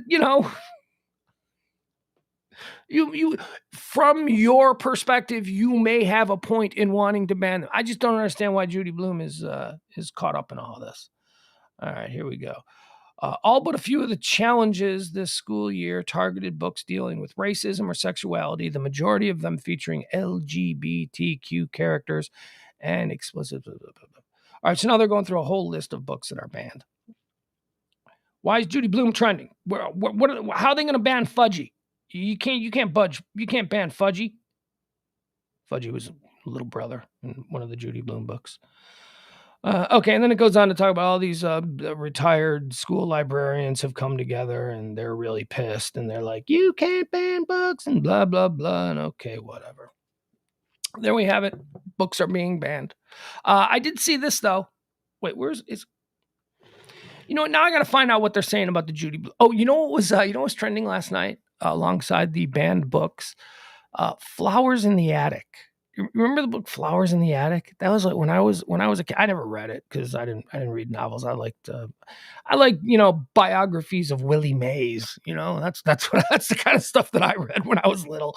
I liked true stories about people who I wanted to know about. I wasn't interested in reading novels. I wasn't interested in stories. But Flowers in the Attic was trending. And it was funny because a lot of people were saying, how the hell did our parents let us read Flowers in the Attic? Every 9 to 13-year-old in America read Flowers in the Attic in 1985. How the hell was that acceptable? And it's true. I guess parents, they got more time on their hands to get involved. But here, this was something interesting, and I didn't know this because I'm not a big Bible guy. And again, if you're a Bible person, if you're down with the Bible, man, that's I don't have any judgment against you. I think that religion and faith and all of those things, as I've said a million times, there are people who I love dearly who have found their rock in faith, who have found their reason for being in faith. And the Bible is extraordinarily important to people. I've read the Bible. No, you haven't. No, yeah, I did. I can't say that I read the whole thing, but I read big chunks of it just because I'm interested in it. And I'll tell you one place where I didn't read the Bible was through like a whole bunch of years growing up of Catholics, being around Catholics. We never read the Bible. There was never any Bible reading going on. It was just, we had teachings in school, and then I guess you'd go to church and they'd talk about stuff, but there was no let's sit down and read the Bible. I mean, only like the super hardcore and heavily committed were doing that. But so I didn't really have any sort of indoctrination of the Bible as a child. I started to read the Bible when I was in college, just because I was interested in the world's best-selling book of all time. I want to see what's going on here. But man, it's a big book. And it starts off, I remember I had to push through because it starts off with like, this dude lived for 1,000 years and he had 2 kids and those kids lived for 10,000 years. It's like right in the very beginning. I'm like, what? Like, yeah, okay. I see where this is going. But on the tip of the whole Bible or book banning thing, I found this. This is interesting. Let me show you this because I didn't know about this. That we've seen. Hold on. Here we go. All right. And I'm not trying to trigger anybody. I just think this is interesting. I think this is, I think that people who are trying to ban Judy Blume books and books about young people who are maybe discovering their sexuality, and that's a very real thing. You can't deny that. There just are gay people out there. It's a thing that happens. They're not all faking it. Well, they're just faking it. That person's gay because he read a book in the 5th grade. No, man. I'm a heterosexual dude. I can read a book about gay people and not want to have sex with a gay guy. That's, with another gay guy. It's not going to turn me gay. I'm heterosexual. The plumbing doesn't work that way. And so this idea that like people are being turned gay. All right, so this is interesting. I saw this. Watch this, and I did not know this. There's a book that we've seen that's in libraries and lots of schools that features a story of 2 daughters having sex with their dad. Oh, wow. They get their dad drunk to have sex with him. And this is like a book Should a book like that be in a school? No. No? No. Just get that out of the school. Absolutely. Why do kids need to read that? That book is actually the Bible. Oh, no. Yeah. Yeah. No. Yeah, actually, yeah. And when I saw this, I was like, oh boy. So how far are we going to go with this book banning stuff? That's the story of Lot's daughters.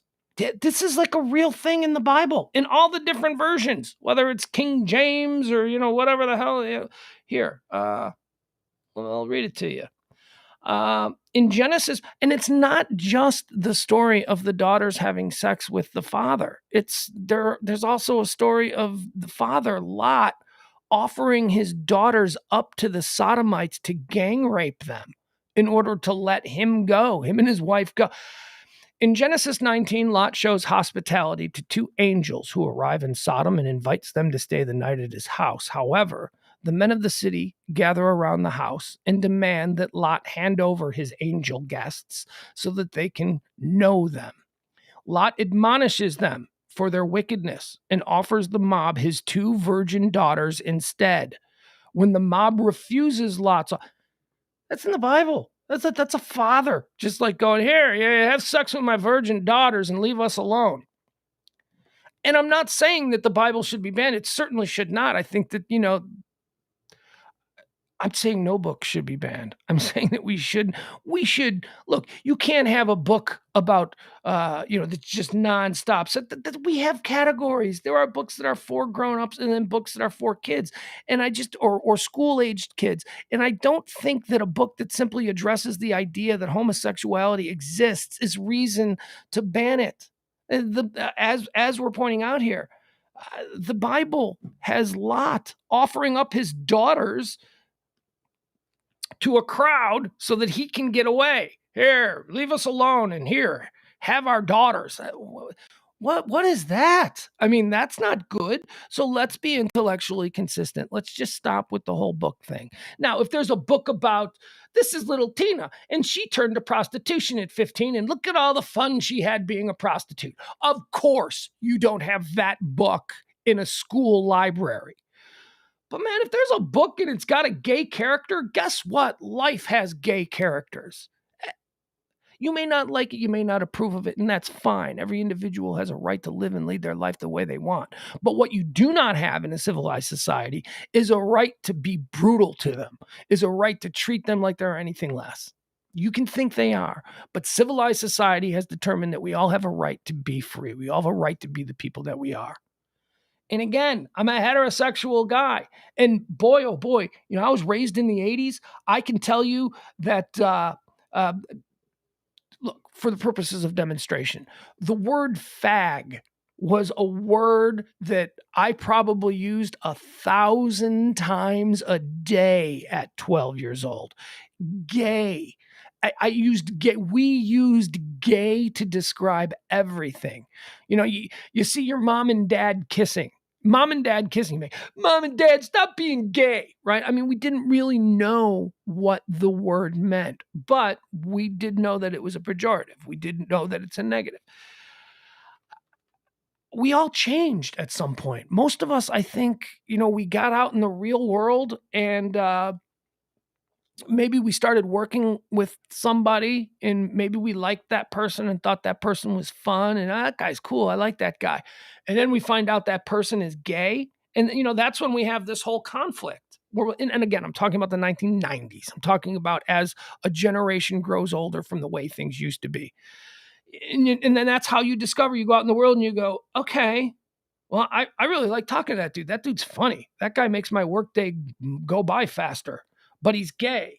So you're supposed to hate him now. Yeah, but I don't really want to hate him. I mean, what's the point of hating? What's the point of putting that negative? I'm a big fan of Jesus, the philosopher, and Jesus, the man, and the ideas of Jesus. I don't think that that's really what he would do. But he's gay. He's not like you. He's different. Kill him. We all changed. At some point in the 90s, we all changed. I think the greatest metric of how society changed, and look, granted, some of you can say it changed for the worst. It's not like the good old days. Well, when the hell were the good old days? When were the good old days? At what point in any history did somebody go, You know what this is? These are the good old days. Maybe after the defeat of Nazism, maybe after the end of World War II, there was like a week there when people were like, these in 50 years, when we talk about the good old days, we're going to talk about this day, March the 12th, 1944. This is the good old. There has never been good old days. It doesn't matter. It doesn't matter when it was. At any point in human history, somebody could be heard to say, it's all going to hell in the bucket. It's all going to, this ain't the good old days. Remember the good old days? That's nonsense. Didn't exist. The 80s were not the good old days. The 70s were not the good old days. The 60s were not the good old days. The Cold War were not the good old days. Oh, the good old days. When we lived in fear of nuclear annihilation at the drop of a hat, there were no good old days. This is like a specter that's been created to sort of make us angry about the moment we live in. These are the good old days. Every day that you live, that you take another breath, that you can be kind to someone, that you can be decent to someone, that you can be accepting and loving and live the way Jesus would probably have wanted you to live. And oh God, here he goes. Those are the good old days. We make our own good old days. But there's never been a time when people were like, it's perfect now. Now it's perfect. No. The term hell in a bucket, the term these are end times, that goes all the way back to biblical times. I kind of lost my path. But at any rate, all right, let's move on from this. I totally love. Anyway, so we're banning books, but honestly, there is some really questionable, scary stuff that's in the Bible. That maybe if we're saying that kids shouldn't learn that there are gay people in the world, maybe we should, ban books because we don't want them to learn that there's incest in the world. That and that incest story that comes directly from the Bible. The other thing about Lot was after Sodom and Gomorrah, that whole story. Lot was with, and his wife turned was salt, stone, whatever. Lot was with his daughters. Well, here, I guess I can read it to you. No, don't read it to him. But Lot's with his daughters, and the daughters are fearful that, the end of the world has come because, remember, they were going to hell in the bucket there. And so Lot's daughters plot to get their father drunk and then lay with him when, at night when he's drunk. And both of the daughters do. This is a Bible story. Both of the daughters sleep with their father, Lot, and they get pregnant.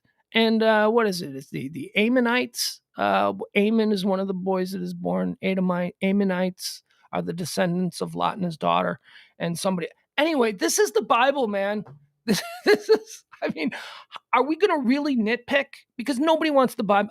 Well, actually, that's not true, Pugs. A lot of people probably want the Bible banned from schools. Yeah, I don't. I don't want the Bible banned from schools. I'd like our children to be able to read it in the headspace that is appropriate, where they understand that these are Bible stories and that you're not really supposed to sleep with your daughters and you're not supposed to offer up your daughters to a mob who's at your front door demanding to meet the angels that just showed up. I would like people to understand that, but you can't ban words. You can't ban stories. You can't ban up.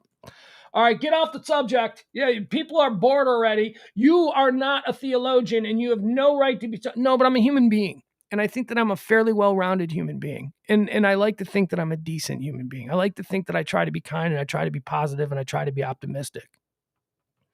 But we move on. Commanders. Commanders is trending. What are the Commanders? Well, the Washington football team has a new name, and it is the Washington Commanders. Now, this has been a work in progress for a couple of years here. Remember, they had to change the name because people didn't like that it was the Redskins. I have no comment on that. So they changed the name. They decided to change the name from the Redskins, and for a couple of seasons, they've been known as the Washington Football Team, WFT, which I kind of liked. Oh, does my 12-year-old son hate that I kind of like that? My 12-year-old son thinks that sucks. That sucks. They need a name. Why do they need a name? Because everybody else has a name? Is that why you think they need a name? Yeah, they don't have a name and everybody else has a name. But isn't it kind of cool and unique and interesting that they're the only team that doesn't have a name? No. Well, I think it is. Well, you're not my father. You're not my son. And then we start yelling at each other because we disagree. So it's been a couple of year process, and they put it out there. They let the school kids vote on it. They do that. What are the kids going to name? And Daniel Snyder, that was probably all just smoke and mirrors, because I'm sure Daniel Snyder knew the whole time what name he wanted. But they slow rolled it for about 2 years. And then a couple of months back, they said that on February 2nd, on Groundhog's Day of 2022, the Washington football team would be announcing and unveiling to the world the name that they have settled on for their new football team. And it's the Commanders. But here's the problem. As with everything, here, I'll show you. I showed you this last night, but I'll show it to you now. So last night, this was last night, and we did this last night on the on the Pugs and Parker Pillow Talk or Pillow Pundit show. A local Washington news helicopter, about 12 hours before the great unveil that has been multiple years in the making, Daniel Snyder doing whatever it is that he could do to keep this a secret because he wanted to do the big reveal. Was it on the Today Show or some nonsense like that? The big secret. We're not going to let anybody know. Last night, one of the local news stations in Washington, D.C. sent their helicopter up over the stadium, and they took a camera and they zeroed the camera into the pro shop, the team shop at the stadium where you buy all the gear and all that stuff. And look at what they found. All right, so here's the camera. There it is. It's zooming in, and oh boy, look at right there. Right there. Commanders. So some local Washington, D.C. news team decided that they were going to scoop Daniel Snyder's big reveal. And that's good because Daniel Snyder is a POS. And, anything bad that happens to Daniel Snyder is fine by me because that guy is a douche. And here you have it. So a local news station scooped him. Commanders. There you have it. Washington Commanders. Sorry, Daniel. Sorry your big moment got screwed, but maybe invest in some drapes. Maybe don't have it illuminated inside a glass building. Maybe that's something you could do. So there you have it. So the Washington Commanders. That's the new team. So thoughts on Commanders? I live in Washington's where the president lives, commander-in-chief. I kind of get it. Kind of like it. That's fine. A lot of people are saying, this sounds so boring. Like, boring? I'm a fan of the Chicago White Sox. My team is named after hosiery. Don't tell me about boring. Name is boring. Parker last night. It sounds like a USFL team. Well, yeah, it sounds like a USFL team because it's a new name and it doesn't immediately make a connection to your brain to the NFL. And give it 20 years. It'll sound like an NFL name. I don't have a problem with it. Commanders. That's fine. Whatever. What were they going to... I don't care. I'm not a fan of that team. I guess I used to like them with Theismann and Riggins and but the Hogs, but I don't really care. That's fine with them. Fine with them. Fine by me. Calling the Washington Commanders. I think it works. I think it makes sense. Commander-in-Chief, Washington, D.C., the Washington Commanders. I get it. I understand it. Okay. So this is a fun one. We'll spend a couple of minutes on this one. The Rock and Roll Hall of Fame there in Cleveland. So my story with the Rock and Roll Hall of Fame is that I was sent there in one of my early, by the way, it's my 30th anniversary in radio. Here's to me today, February 2nd, 1992. I was sent to the Rock and Roll Hall of Fame for the groundbreaking. It was like a big event. And so I was sent there to do reports or whatever it was back in the day. Got on a plane, flew to Cleveland. And I went to a baseball game at the Jake that afternoon because my flight was super late. Like the morning show was over at 10 in the morning and my flight wasn't until 8 o'clock that night. So, and there just happened to have been an afternoon game, a Cleveland game at the Jake. And the radio station that we were syndicated to in Cleveland was like, hey man, we can give you a couple tickets to the game. I'm like, yeah, I'll go. So I went and I sat by myself at a Cleveland Indians game. But I was sent there for the groundbreaking of the Rock and Roll Hall of Fame. And I remember looking at the designs and looking at, all the artist renderings of what it's going to be. I remember thinking, man, I can't wait to go there. Well, here we are 25 years later. I still ain't never been there. I ain't never been to the Rock and Roll Hall of Fame. But if there was ever a reason to go to Cleveland, that would be it to visit the Rock and Roll Hall of Fame, because I really want to go. I really want to check that place out. I've never been to the Pro Football Hall of Fame. I've never been to the Baseball Hall of Fame. I've never been to, I'm trying to think of what Hall of Fame. I've been to the Broadcast Hall of Fame, the Media and Broadcast Hall of Fame in Chicago. That's pretty cool. But again, Pugs, you lived there. That was easy for you to get to. I know. It was there, and I've been there like a bunch of times. I love that place, the Museum of Broadcast History, and the Hall of Fame is located there as well. But I want to go. Maybe when my kid's a little bit older, maybe a couple of years, that'll be like a summer trip for me and my kid. We'll go to the Rock and Roll Hall of Fame. Dolly Parton, Eminem, Lionel Richie, and more are among the 2022 Rock and Roll Hall of Fame nominees. Goes on to say here, A Tribe Called Quest, Beck, Duran Duran, and Carly Simon are also first-time nominees, while Dionne Warwick, Kate Bush, and more score second-time follow-up nominations. Hold on a second. I like Kate Bush. I don't have a problem with Kate Bush. But how has Kate Bush been nominated twice and Carly Simon has only been nominated once? And I don't even know that either Carly Simon or Kate Bush deserve to be in the Rock and Roll Hall of Fame. I don't know. That's a debate for people who are probably more knowledgeable about their body of work. I don't know. I don't really. Fans can work 9 to 5 this year to help get Dolly Parton, Eminem, Lionel Richie, and more into the 2022 Rock and Roll Hall of Fame. The Rock Hall announced a list of 17 artists on Wednesday who will compete for a limited number of induction slots, including the aforementioned superstars, who join the likes of A Tribe Called Quest, Beck, Duran Duran, and Carly Simon as first-time nominees. This year's returning artists who've been nominated for the Rock and Roll Hall of Fame in the past include Pat Benatar, Kate Bush, Devo, Eurythmics, Judas Priest, Fela Kuti, MC5. We're gonna kick out the jams! MC5 have like one song, and nobody knows it, but it's a great song.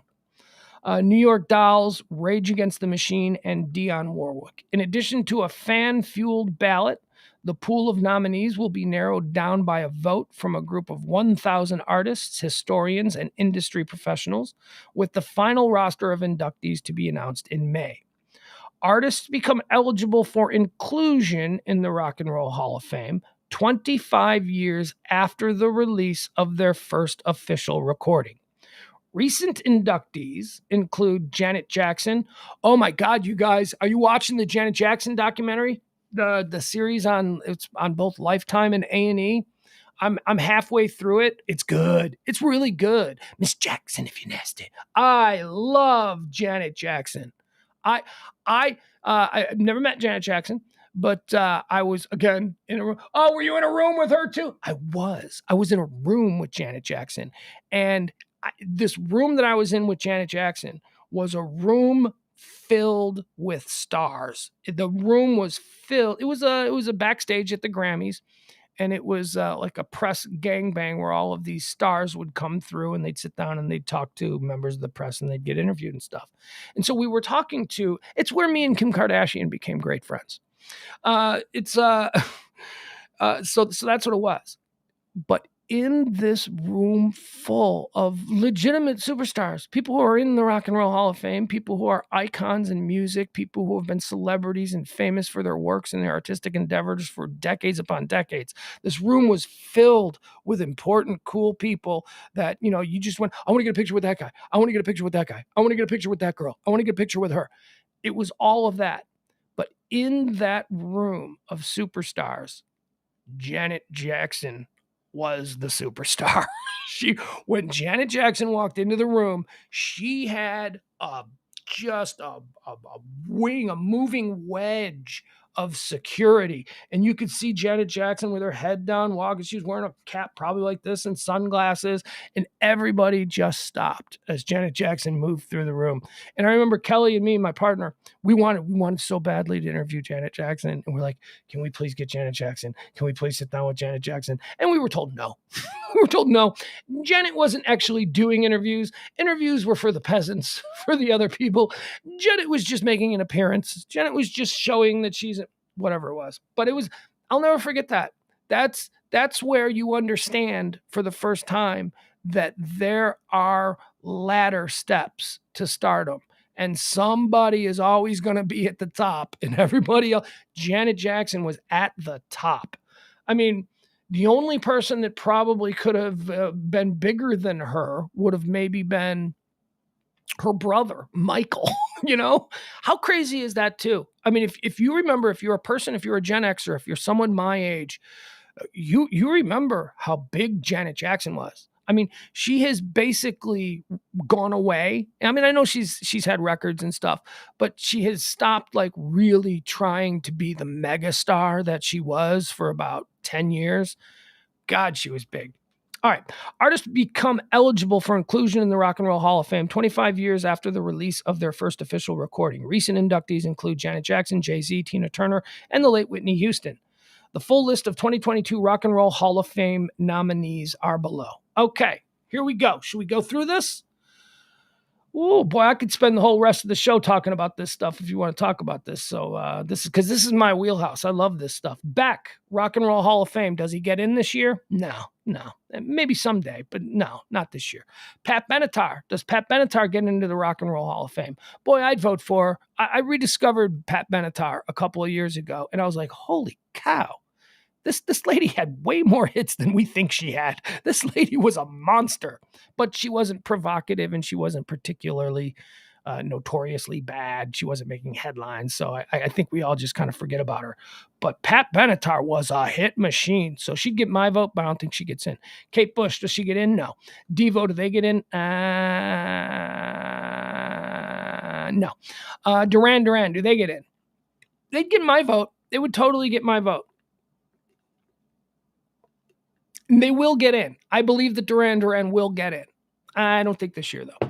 Eminem, does Eminem get in? Yeah, I think Eminem gets in. And it's the Rock and Roll Hall of Fame. Oh, man, you know what? Maybe we just define rock and roll because he's a rock star. That dude, sure, it's hip-hop and it's a different form of rock and roll, but you can't tell me that the spirit and the vibe of rock and roll isn't alive in Eminem. Eminem is a baller. Eminem is awesome. Me and my 12-year-old son, we love Eminem. It's one of the things that we bond over. We love him. I would put Eminem in. Eurythmics, I would put the Eurythmics in. Judas Priest, nah. Fela Kuti, I don't know who that is, so I'm going to have to table on that one. MC, which probably means no. MC5, we're gonna kick out the jam. They were very cool, very influential. Like all of. I'll tell you who a huge influence. I'll tell you who the MC5 was a huge influence on. Was everybody from Rage Against the Machine to Nirvana. A lot of the Seattle bands of the 90s. So for that, I could see that. No. Can't do it. New York Dolls. Do the New York Dolls deserve to be in the Rock and Roll Hall of Fame? Yes. Will the New York Dolls be in the Rock and Roll Hall of Fame? Yes. Will they go in this time? Probably not.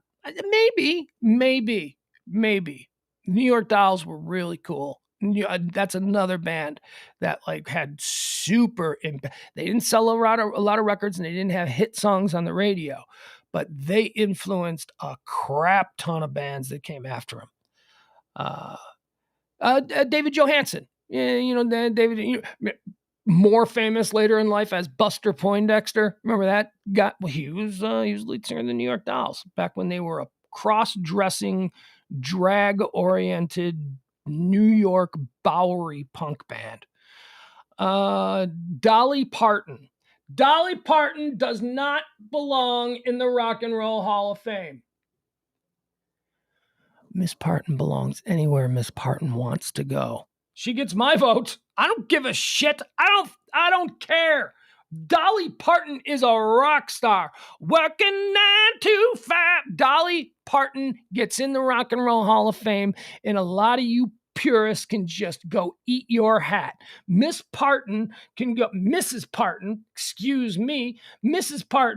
go anywhere she wants to be. And if there is a music museum in the United States of America, there has got to be a shelf for a bust of Dolly Parton. Hey, look what I said there, a bust of Dolly Parton.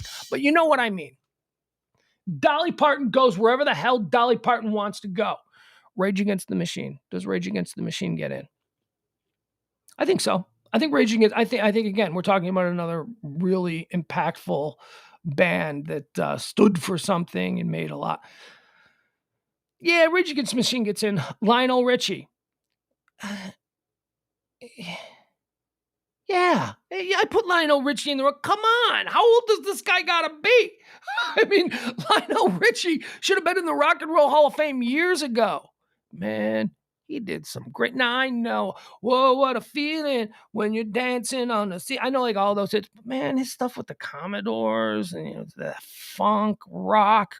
Yeah, Lionel Richie deserves to be in the Rock and Roll Hall of Fame. Carly Simon. I don't know. Did Carly Simon have more songs than You're So Vain? You probably think this song is about. I don't think so. I'm not down with it. Tribe Called Quest. I don't know. I can't really vote on a Tribe Called Quest because I'm not as familiar with a Tribe Called Quest as maybe I should be for someone of my generation.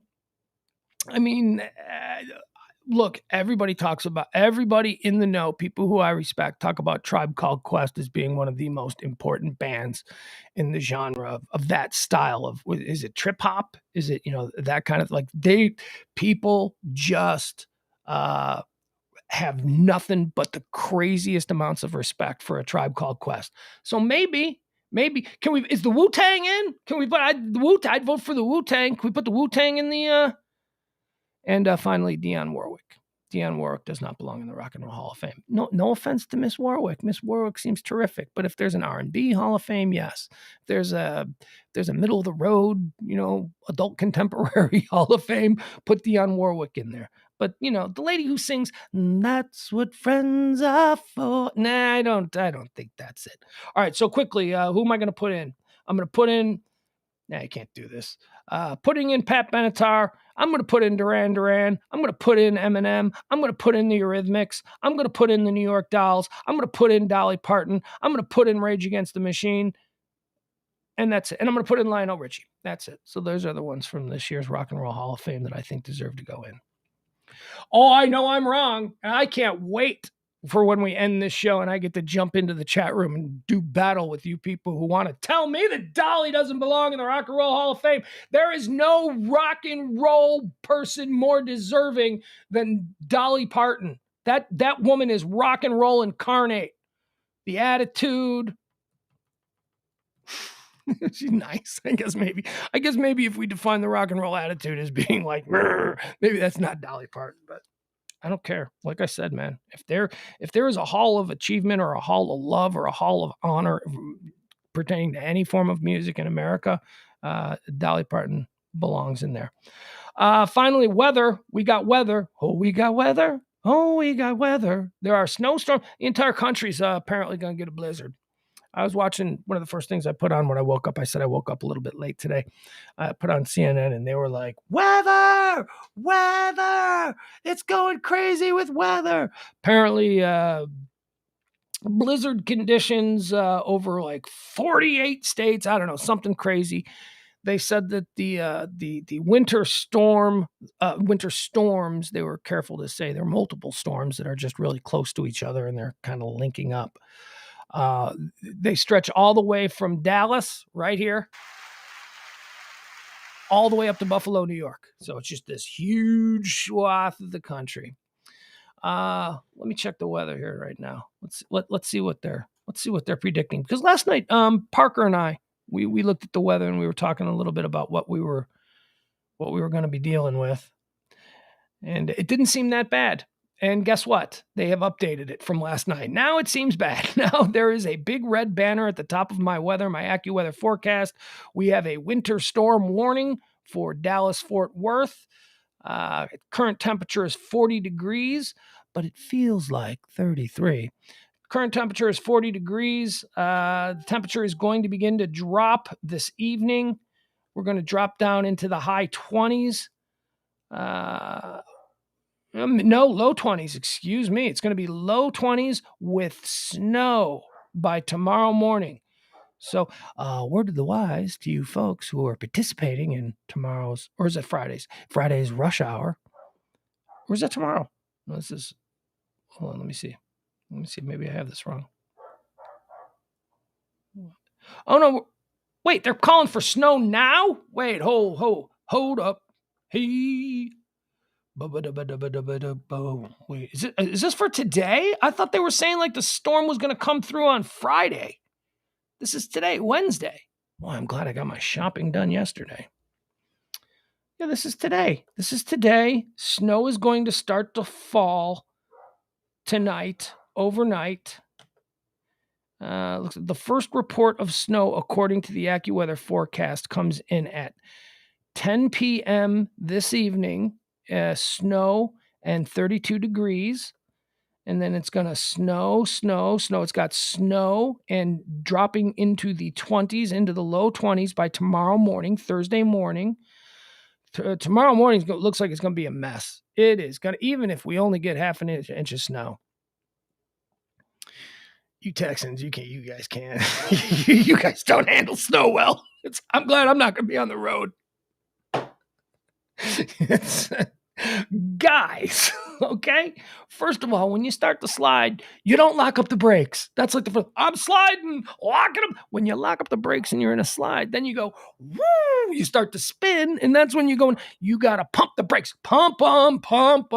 Don't lock them up. Also, counter steering. You got to learn how to counter steer on ice, this isn't something, look, you people could teach me how to smoke a brisket. I don't know dick about that, and you guys are the world champs at smoking a brisket or breaking down a shotgun or whatever the hell it is that you want to do that you are much better than me at. But one of the things that I can give you lessons in is how to drive in bad weather, because I've lived here and I've been on the road with you people. I have this rule: if I am on the road and there is some snow or some ice and I am surrounded by Texans, I get myself out of being surrounded by Texans as quickly as possible. If that means I drift over onto the shoulder and let everybody pass and I just drive by myself, that's fine, because I can handle my area.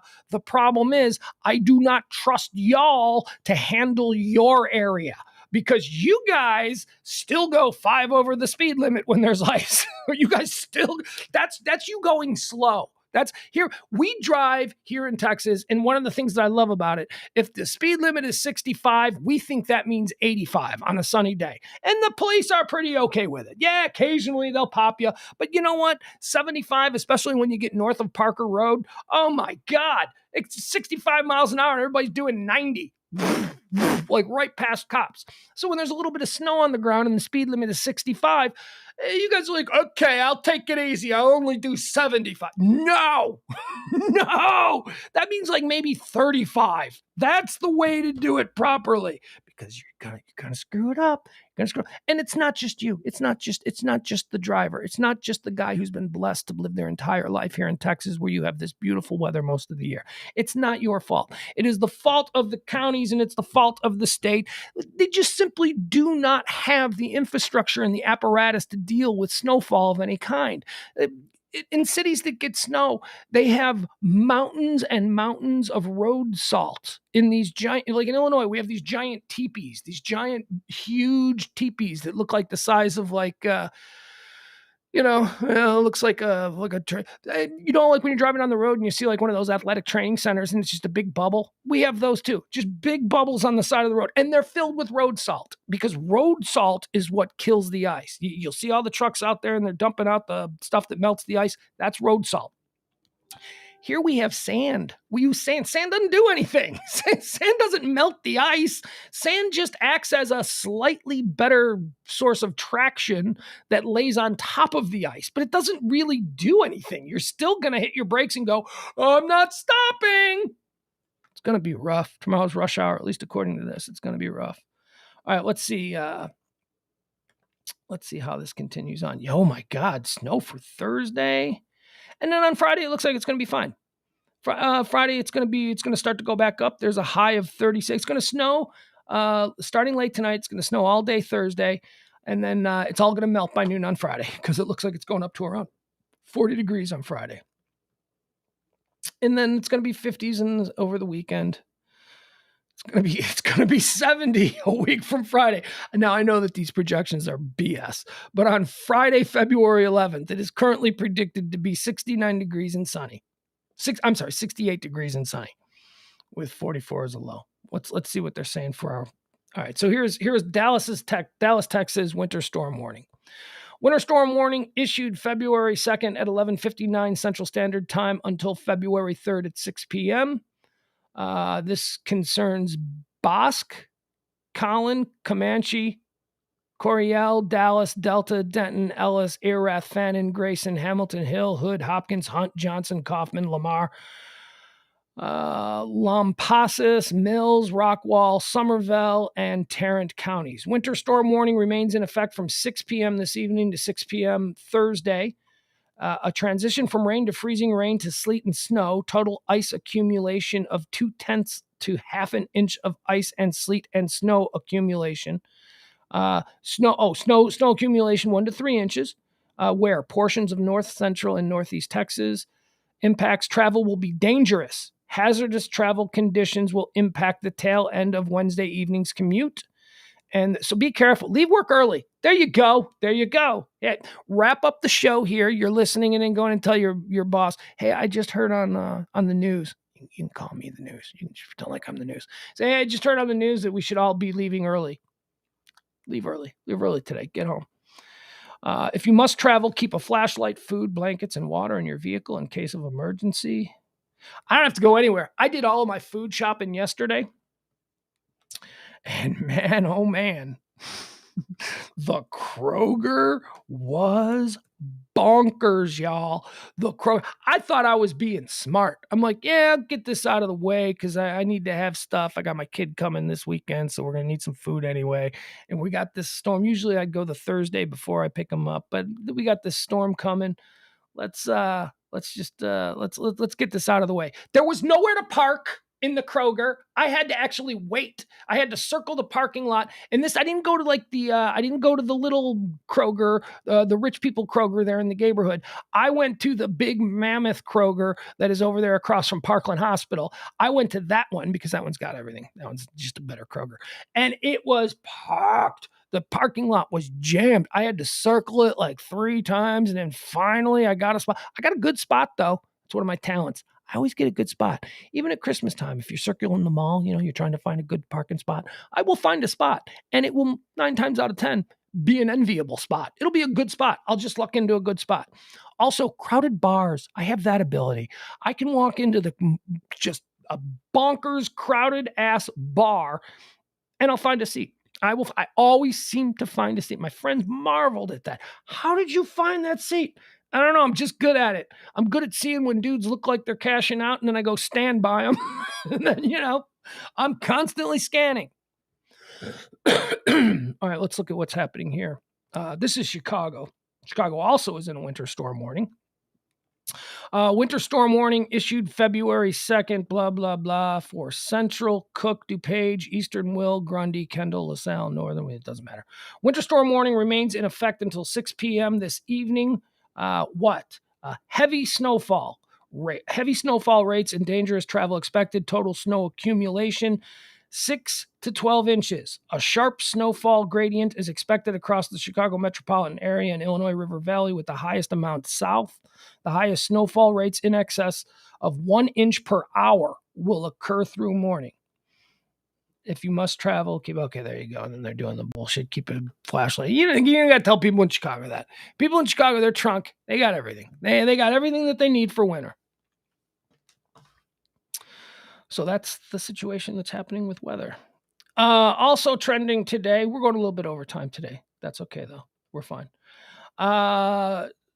Where's the story at? Trending today. This is good. This is, I'm telling you, if we've got to be snowbound here for the next couple of days, at least we've got something interesting to watch. Guess what posted on Hulu? Pam and Tommy. The first 3 episodes, which is BS. It's Hulu. I pay for your original programming to all be posted all at once. But the first 3 episodes of the Pam and Tommy series, it's got everybody. It's got Nick Offerman. It's got Seth Rogen. It's got Sebastian Stan playing Tommy Lee. He's the Winter Soldier. He's Bucky from the Marvel movies. And I don't know who the girl is who's playing Pam, but man, she really looks like Pam Anderson. So yeah, the Pam and Tommy. Should we watch the trailer? We don't need to watch the trailer. We're running late anyway. We don't need that nonsense. Asteroid is trending because the Deep Space Exploration Project has. We now have operational a periscope, microscope, not a microscope. Periscope, not a periscope. That's some in submarines. What do we call it? What are those things called? We got a way of looking into deep space. Telescope. There you go. You're so stupid. It's a telescope. Apparently, we now have a telescope that's operational that'll allow us to spot any troubling asteroids that may be heading our way. Still don't have any way to deal with them, but at least we'll know they're coming. At least somebody will know they're coming because they're not going to tell us. They're not going to tell us. If we are 12 hours away from a complete humanity-ending event of a giant asteroid crashing, they are not going to tell us. They're not.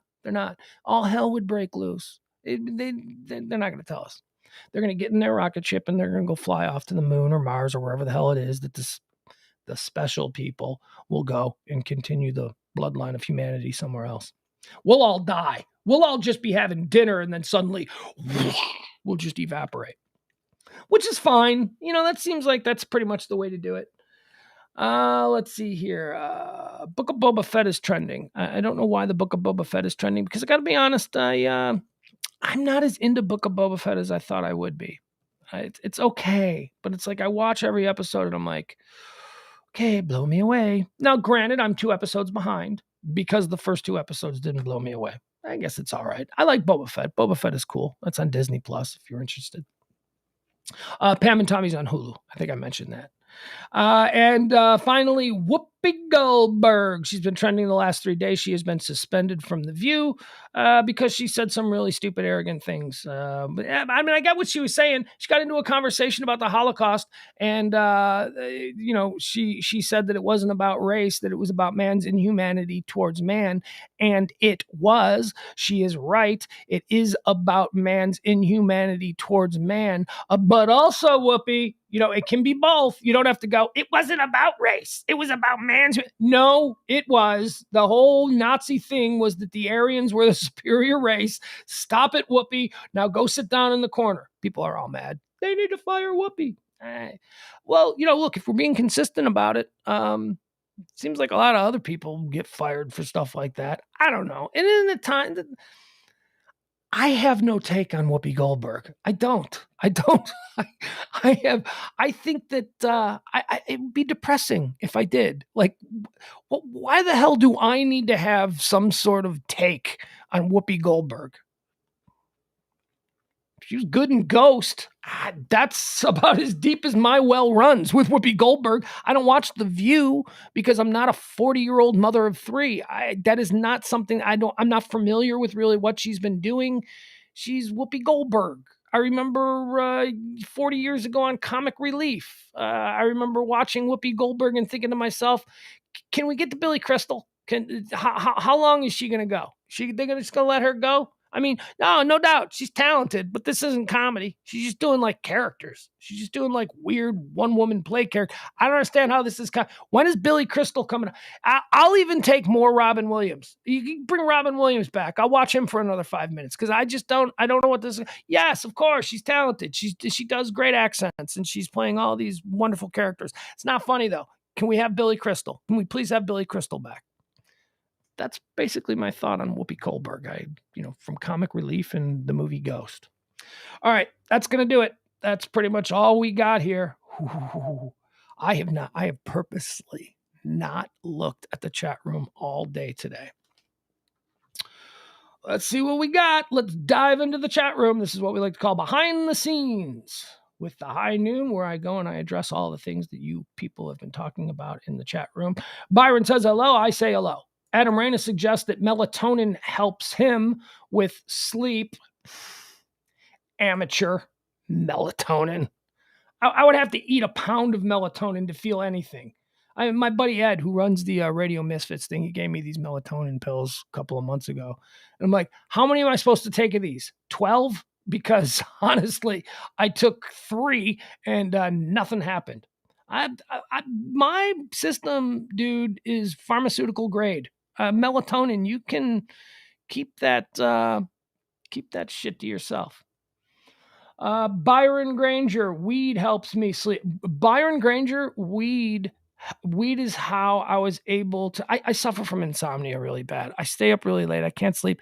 It's not because I'm a worrywart, and it's not because I am anxious or because I suffer from depression or any of that kind of stuff. Although they may play small parts. It's just I've always, when I was 10 years old. I was like staying up to like 2, 3 in the morning regularly, listening to late night radio or late night talk. I couldn't fall asleep.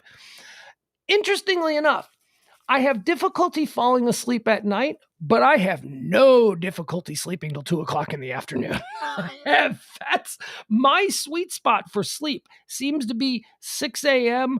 to 2 p.m. If I could somehow find a world to exist in where I could go to sleep at 6 a.m. every day and wake up at 2 p.m., that would be my sweet spot. But that doesn't exist for me. Byron, weed used to help me too, but then I stopped smoking weed when I moved back to Texas. I miss it. There are times, like, especially when I'm like watching, like, I'll tell you a time that I miss it, like now, like we're going to have this crazy snowstorm. I would be like, man, it would be great to just, lay around, just get a little bit mellow and just fall into some long binge kind of situation where I'm just watching and really just, that would be great. And I got food here, so it's like, I just pig out.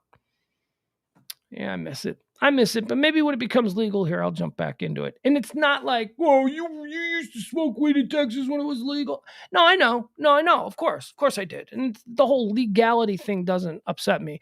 Although, man, was it nice? Was it nice being in a state where it was legal, where you could just go to the store, you buy it, you get it in a bag, you just throw it in the seat, drive it down the road, wave at the police. It's like, how you doing? But you get pulled over. Yeah, that's right, officer. That's a big bag of weed right there. That's what, we're cool. And the cop's like, oh, we're cool. That never happened, but because I do remember that. I do remember, like, and this is nothing unique, but like when people would buy regular, everyday, law-abiding, good, decent, tax-paying citizens who just simply didn't want to go home and drink half a bottle of scotch and a 6-pack of beer, right? Those people, they had nothing. So they had to go to some shady apartment complex and hang out with some really weird people and buy a bag of weed because you didn't want to drink the scotch, or you didn't want to have 5 martinis at lunch, or because you didn't want to take pills at night, or because you didn't want to, drink a 12-pack of beer at night. You were a criminal and you had to behave like a criminal, even though in every other aspect of your life, you're a good, decent, nice person who just preferred the way your body took to marijuana as opposed to the way it processed alcohol. You were a criminal. And there was like this whole process where you would have to like hide it and you wrap it and you put it inside a canister, and then that canister inside another canister, and that canister inside a sock, and then that sock, you'd stick it upside your, I know what you're thinking. You're not sticking it upside your, I was thinking like the seat back of your car, but I know what that looked like. And you stick it up the back of your car, and you're hiding, and then you're white knuckling it the whole way. You're like, man, I don't want to get busted, even though it's only like a quarter bag and you wouldn't really get in trouble for that, although you would kind of. It was so nice. It was so nice living in a place where it was just like, nice little bag with a staple and a receipt on it. I'm going to put that right on the seat and I'm just going to drive because I'm not a criminal anymore. Someday I'll get back into it. We stopped here at the 1%er compound because when I moved down here, E was abstaining, and E was he's an artist, and he was always, he was also someone, he doesn't really drink either, and he was abstaining, and like, so when I moved down to the property, I was like, maybe this is an opportunity for me to abstain, and here we are. We're like 9 months later, 10 months later. I feel fine. It was hard. It was hard for a couple of days. It was like, I would usually be a little bit stoned right now. I would be totally relaxed at this point typically, and now I'm not. And you get past it, and new habits present themselves, and All right, so essentially, I take 2 Tylenol PMs every night. It's probably killing my liver. You don't drink, but you're going to die of liver cancer from all of the Tylenol. Jeff Glenn says it was stupid, but you nailed it. That's all that counts. Jeff, I'm sorry, but I don't know. I don't remember what the... you're talking about my anniversary. Yes. Rob Barr remembers when I was the groundhog. Dressed as a squirrel. You're not even a groundhog, you're a squirrel. Yeah, well, you're not even a woman. You're I was just like saying, like, you're a man. Saying stuff like that to people. It was dumb, but I guess people enjoyed it. Jeff says, it was stupid, my bit from 30 years ago today when I debuted on the radio dressed as a squirrel, pretending to be a groundhog, searching for his shadow. Jeff says it was stupid, but you nailed it, and that's what counts. Yeah, I did. I think I did nail it. Thank you. I mean, I didn't nail everything. There were a lot of dismal failures and bits that I tried to create as a young intern turned producer turned sidekick turned co-host. That red and white thing in the video is a chicken water. Man, I don't know what we're doing here. I'm not, for some reason, I'm not understanding what a lot of these text comments are in response to. On top of being a reprehensible monster, Hitler was a horribly bad military commander as well. Well, far be it from me, Adam, to take a contrarian point of view on your fairly accurate condemnation of Hitler. So good on you, friend. Jeff says, what's the name of the movie? The Stalingrad movie? I don't know.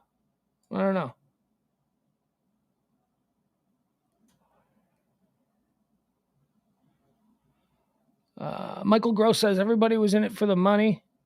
Number one, Poppy. Remember the Golden Triangle during Vietnam. Yeah, you're talking about Afghanistan. We're talking about on this day, the Russian military pulled out of Afghanistan.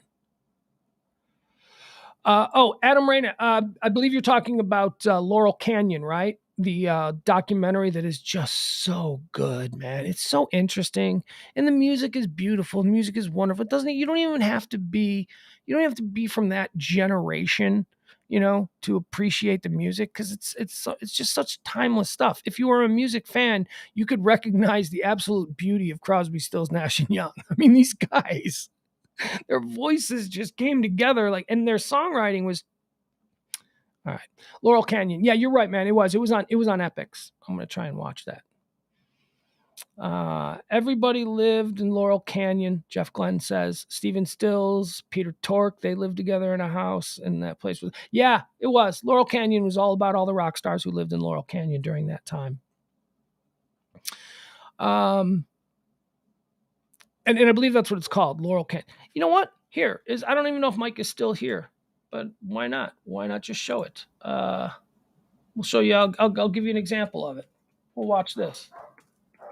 Oh, there goes the dog. See if it's available. Oh, wow. Hey, you guys, it looks like the first episode of Laurel Canyon is available on YouTube. So as far as that, good luck finding it. I mean, it seems like it's on YouTube.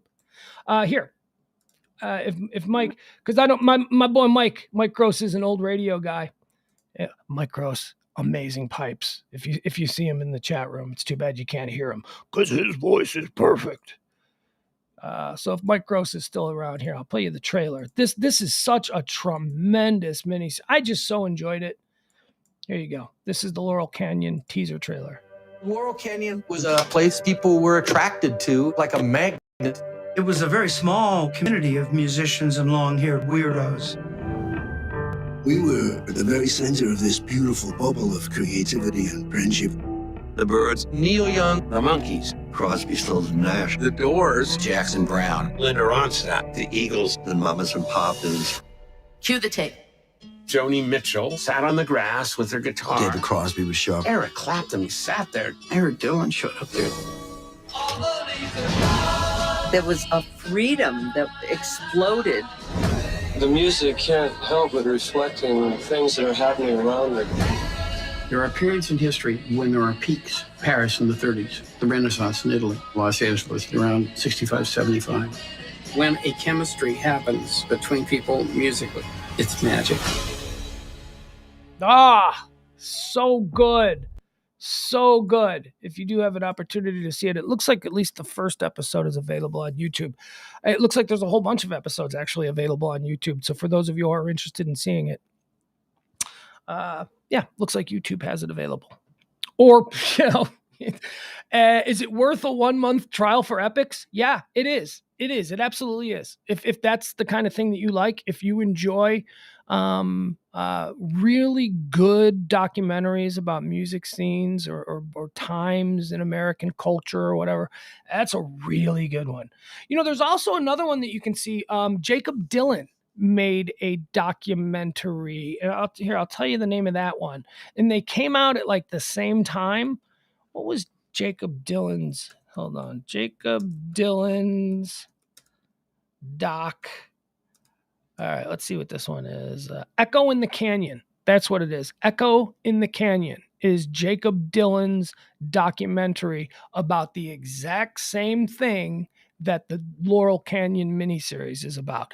And it's really good as well. Laurel Canyon is a miniseries of like 5 or 6 episodes. I think they're each like a half hour each, so you can watch them in a little bite size. Whereas Jacob Dylan's Echo in the Canyon is a full movie. It's just a documentary movie. They're both available out there. They are both about the same subject. You should watch them both back to back. They're terrific, tremendous. All right, let's get back into it. Yeah, thank you, Adam. I'm sorry, I should have looked over, Adam. I should always know that when it comes to music, when it comes to music in the chat room, I have I have Adam, I have Rob Barr certainly, and I have Ross Rubio. Those will be my musical experts that I will ask questions to from time to time in the chat room, because I know that you guys are certainly into your music.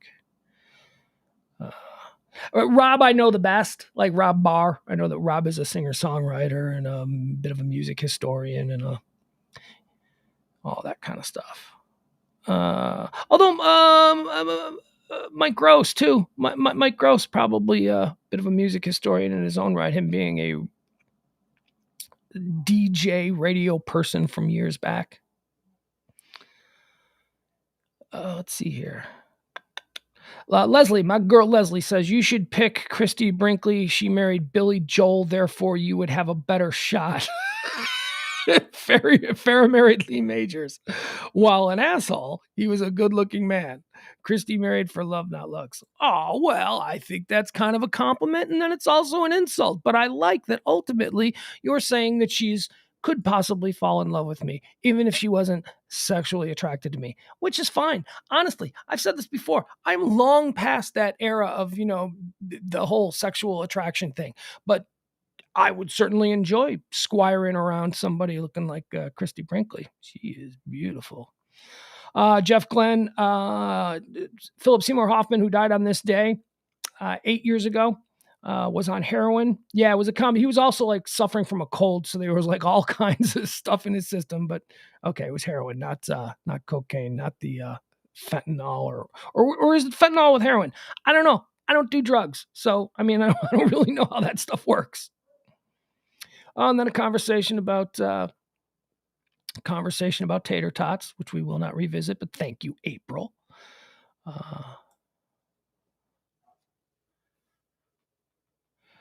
Adam Reyna says, Parker had some views about the lack of black head coaches in the NFL. Surely he was level-headed about it.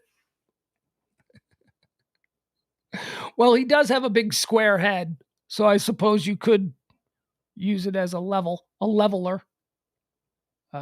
Yeah. Well, I went back and listened back to it, and for the purposes of it being a conversation between two people who did not agree on the subject, it's pretty good. I would suggest if you want to go back and listen to last night's Radio Misfits Proudly Presents Pugs and Parker's Pillow Pundits. We do break down the Brian Flores story, and we do disagree. But, look, that's the thing about, I crossed this Rubicon a few years ago. I'm tired of I'm tired of completely judging the moral character or standing or my ability to be kind or enjoy the company of people based on one or two points of view. I'm done with it. You know, how many people, because of the politics of the last 5 or 6 years, don't even talk to family members anymore? There are more important things than allowing yourself to be drawn into some ridiculous ideological divide. Human beings, when they are trapped in an elevator together, drop all of that nonsense and just become human beings again. And that's your family, your friends, people you care about. Parker and I don't disagree on, or we don't, yeah, I would say we don't disagree on a whole lot of stuff, but certainly when it gets into the realm of politics, we do. We just come from different worlds as far as our views are. But I love him like a brother. He was like a kid when I first met him. He's a champion as far as being creative and being, I have nothing but the highest regard for him. And I am not going to let his politics, force me to eliminate him or people like him from my life. That's just not going to happen anymore. It happened for a while. I think we all fell victim to that, but you just at some point got to go, okay, he's a dick, but people are multi-leveled. He's a dick in some areas and he's a really awesome person in other areas. And, you weigh the good with the bad. Nobody is all one thing. That's just how I've decided to go through my life. Tell me I'm wrong. Tell me your way is better. That's fine. And that very well may be. Your way may be better for you. But this is how I choose to live my life. What are you going to do?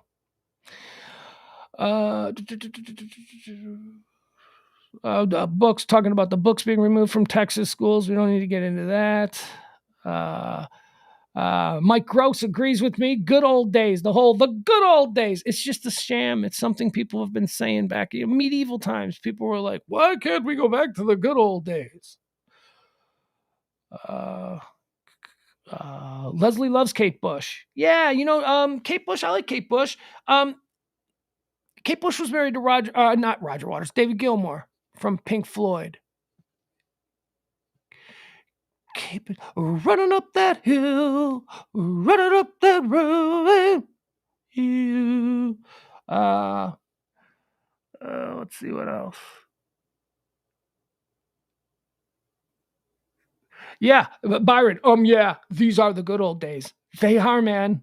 These are the good old days. In 40 years from now, nothing will have changed. Everything will be the same. Water seeps its own level, and people will go, do you remember back in the good old days? Because everything eventually becomes the good old days when people put a sentimental spin on their memories. That's just how humanity works. The 1970s were not the good old days. There was a gas crisis. There was a Cold War. We were saber rattling with the Soviet Union. People were running around thinking that the world was going to end at any minute. But now those were the good old days. No, they weren't. Nobody in 1979 during the Iran hostage situation was going, these are the good old days. If we could just get back to these days are perfect. Nobody has ever said that. It doesn't matter when you were, like I said, maybe, that famous picture in Times Square, New York, after the end of the World War II, when you've got the sailor kissing the nurse in the street, maybe that's the good old day. Maybe that's it. Maybe in that moment, after America defeated right-wing fascism in Europe, maybe in that moment when that sailor kissed that nurse in the middle of Times Square, New York, and that picture was that black and white picture, cover of Life magazine, maybe that was the good old second. But that's about it. That's about it. That is a lie. The idea that there was ever a good old days is a lie. People have always been saying, we're all damned. The world is coming to an end. I'm telling you, we're going to hell in a bucket. Everybody has always said that about every single day. Doesn't matter if it's June 15th, 1933 or April the 12th, 1951. People have always said, world's going to hell in a bucket. And then 20 years after that, they go, I wish we could go back to the good old days when world wasn't going to hell in a bucket. It's ridiculous. It's a specter that has floated out there to make us think that we did it wrong or that we're... Leslie says, 21 degrees, ice last night, snowing since 2 a.m. until tomorrow, canceled, rescheduled all appointments. Missouri, right? Leslie, aren't you in Missouri? Is that what's happening there in Missouri? I think so.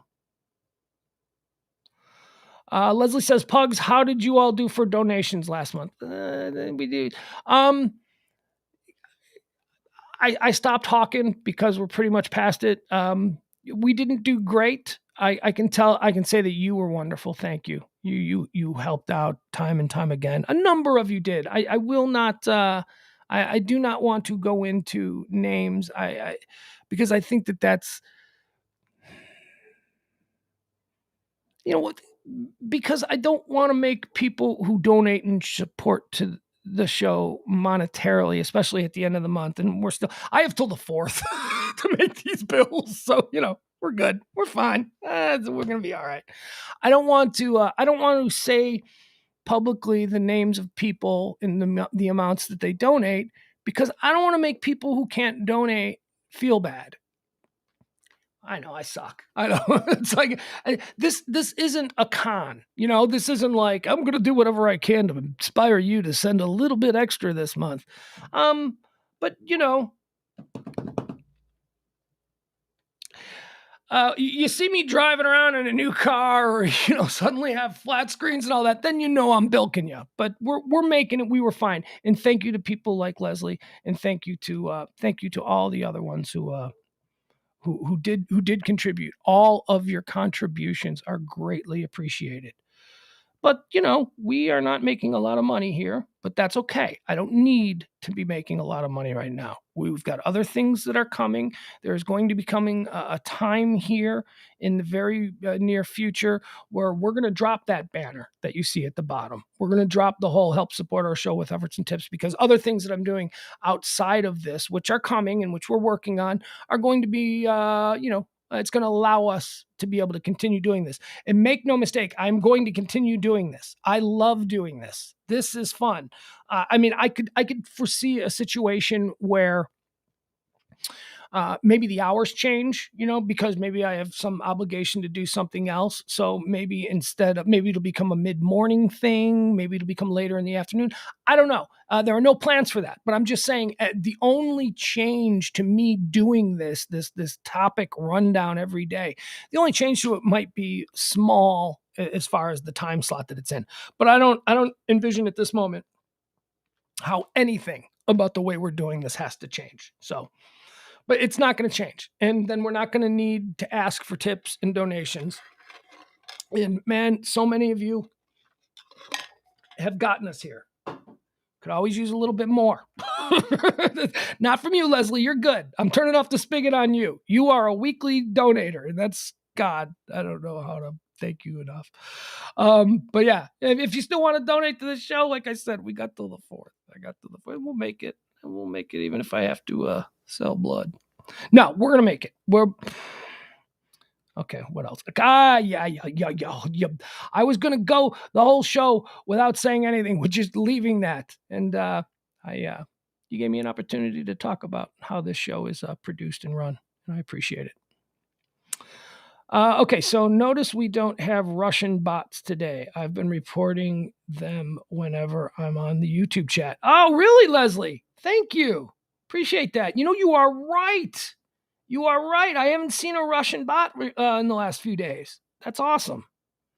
We used to have these like bots that would show up in the chat room. And that was not fun.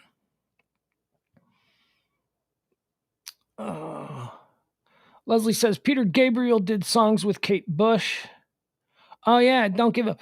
Don't give up. You have a friend. Whatever. I don't remember much about that.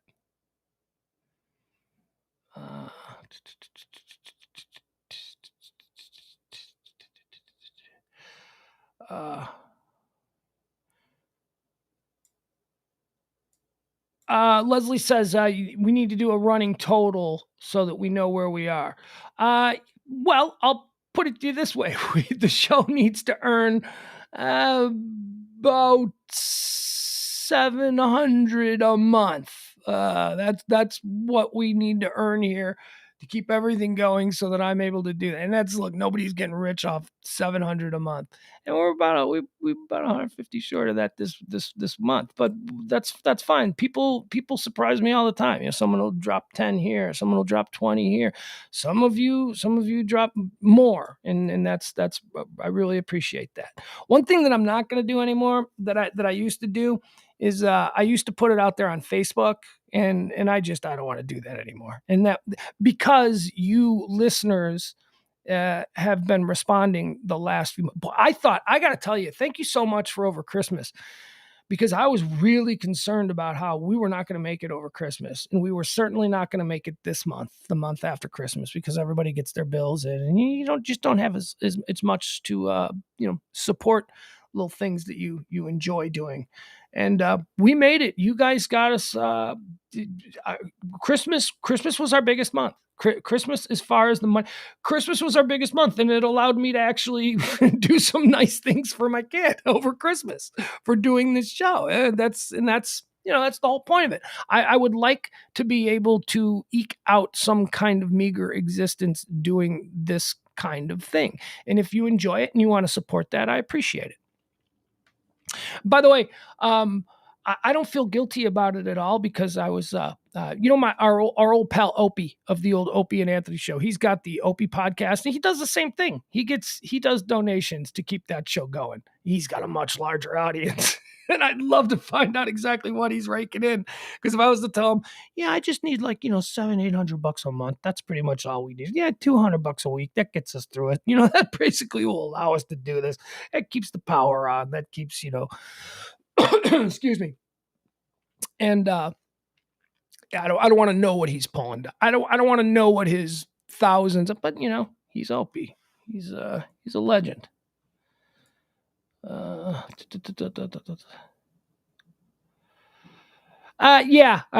the beginning I was saying 150 a week. Yeah, I wasn't making it. So it's like $200 a week. It's no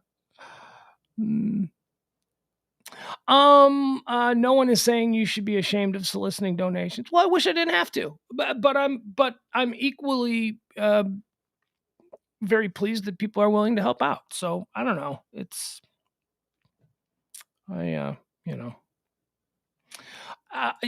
If we could count on 150 a week, that would be great. And that's not much. That's not really all that much to be operating it, but it came down to, that was not good. That was just not just a little bit extra more than that. So it is. It's 700, maybe $200 a week, I think is, a good thing to shoot for. I don't want to spend this much time talking about it. You guys don't want me to spend this much time talking about it. I appreciate you, Leslie. I appreciate everything that you've done. I really do.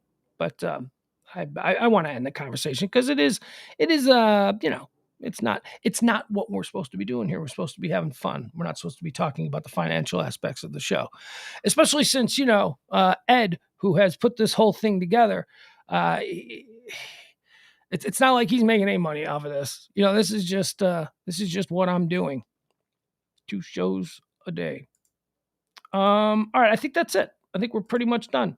After all that, if you would like to support, you don't be sorry. You don't be sorry for anything. You do not have to be sorry. This is all my own shortcomings. This is all my own sort of bouillabaisse of anxiety and, feeling. Ugh. Leslie, you never have to say sorry to me for anything. There has been nobody of the listener class. That's what I call you, the listener class. There's been nobody in the listener class as consistently supportive of the things that I've done going all the way back to the days of Kelly.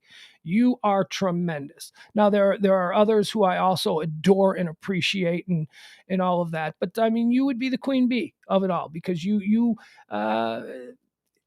you've always been consistently supportive. And so I appreciate that. And we can fight and we can disagree and we can do all that stuff. And you seem to understand that that's just sort of a part of the give and take of what it is that we do here. Sometimes there's provocative conversations that you and I may not see eye to eye on, but I love you and I appreciate you. And I really do thank you for all of the support over all of these years that you have shown towards the different endeavors that I've been involved in. So thank you. And all of you, that doesn't mean that, Byron, how long, Byron and I, Byron's my guy. Look at all these people in the chat room here that I can name by name. And even those of you who don't listen in the chat room. Adam, are you kidding me? Fucking Adam Rayna has been a thorn in my side for 20 years now, and I love him to death. It's just Tracy Daniel. Doesn't get any better than that. I mean, thank you to Tracy. Thank you to...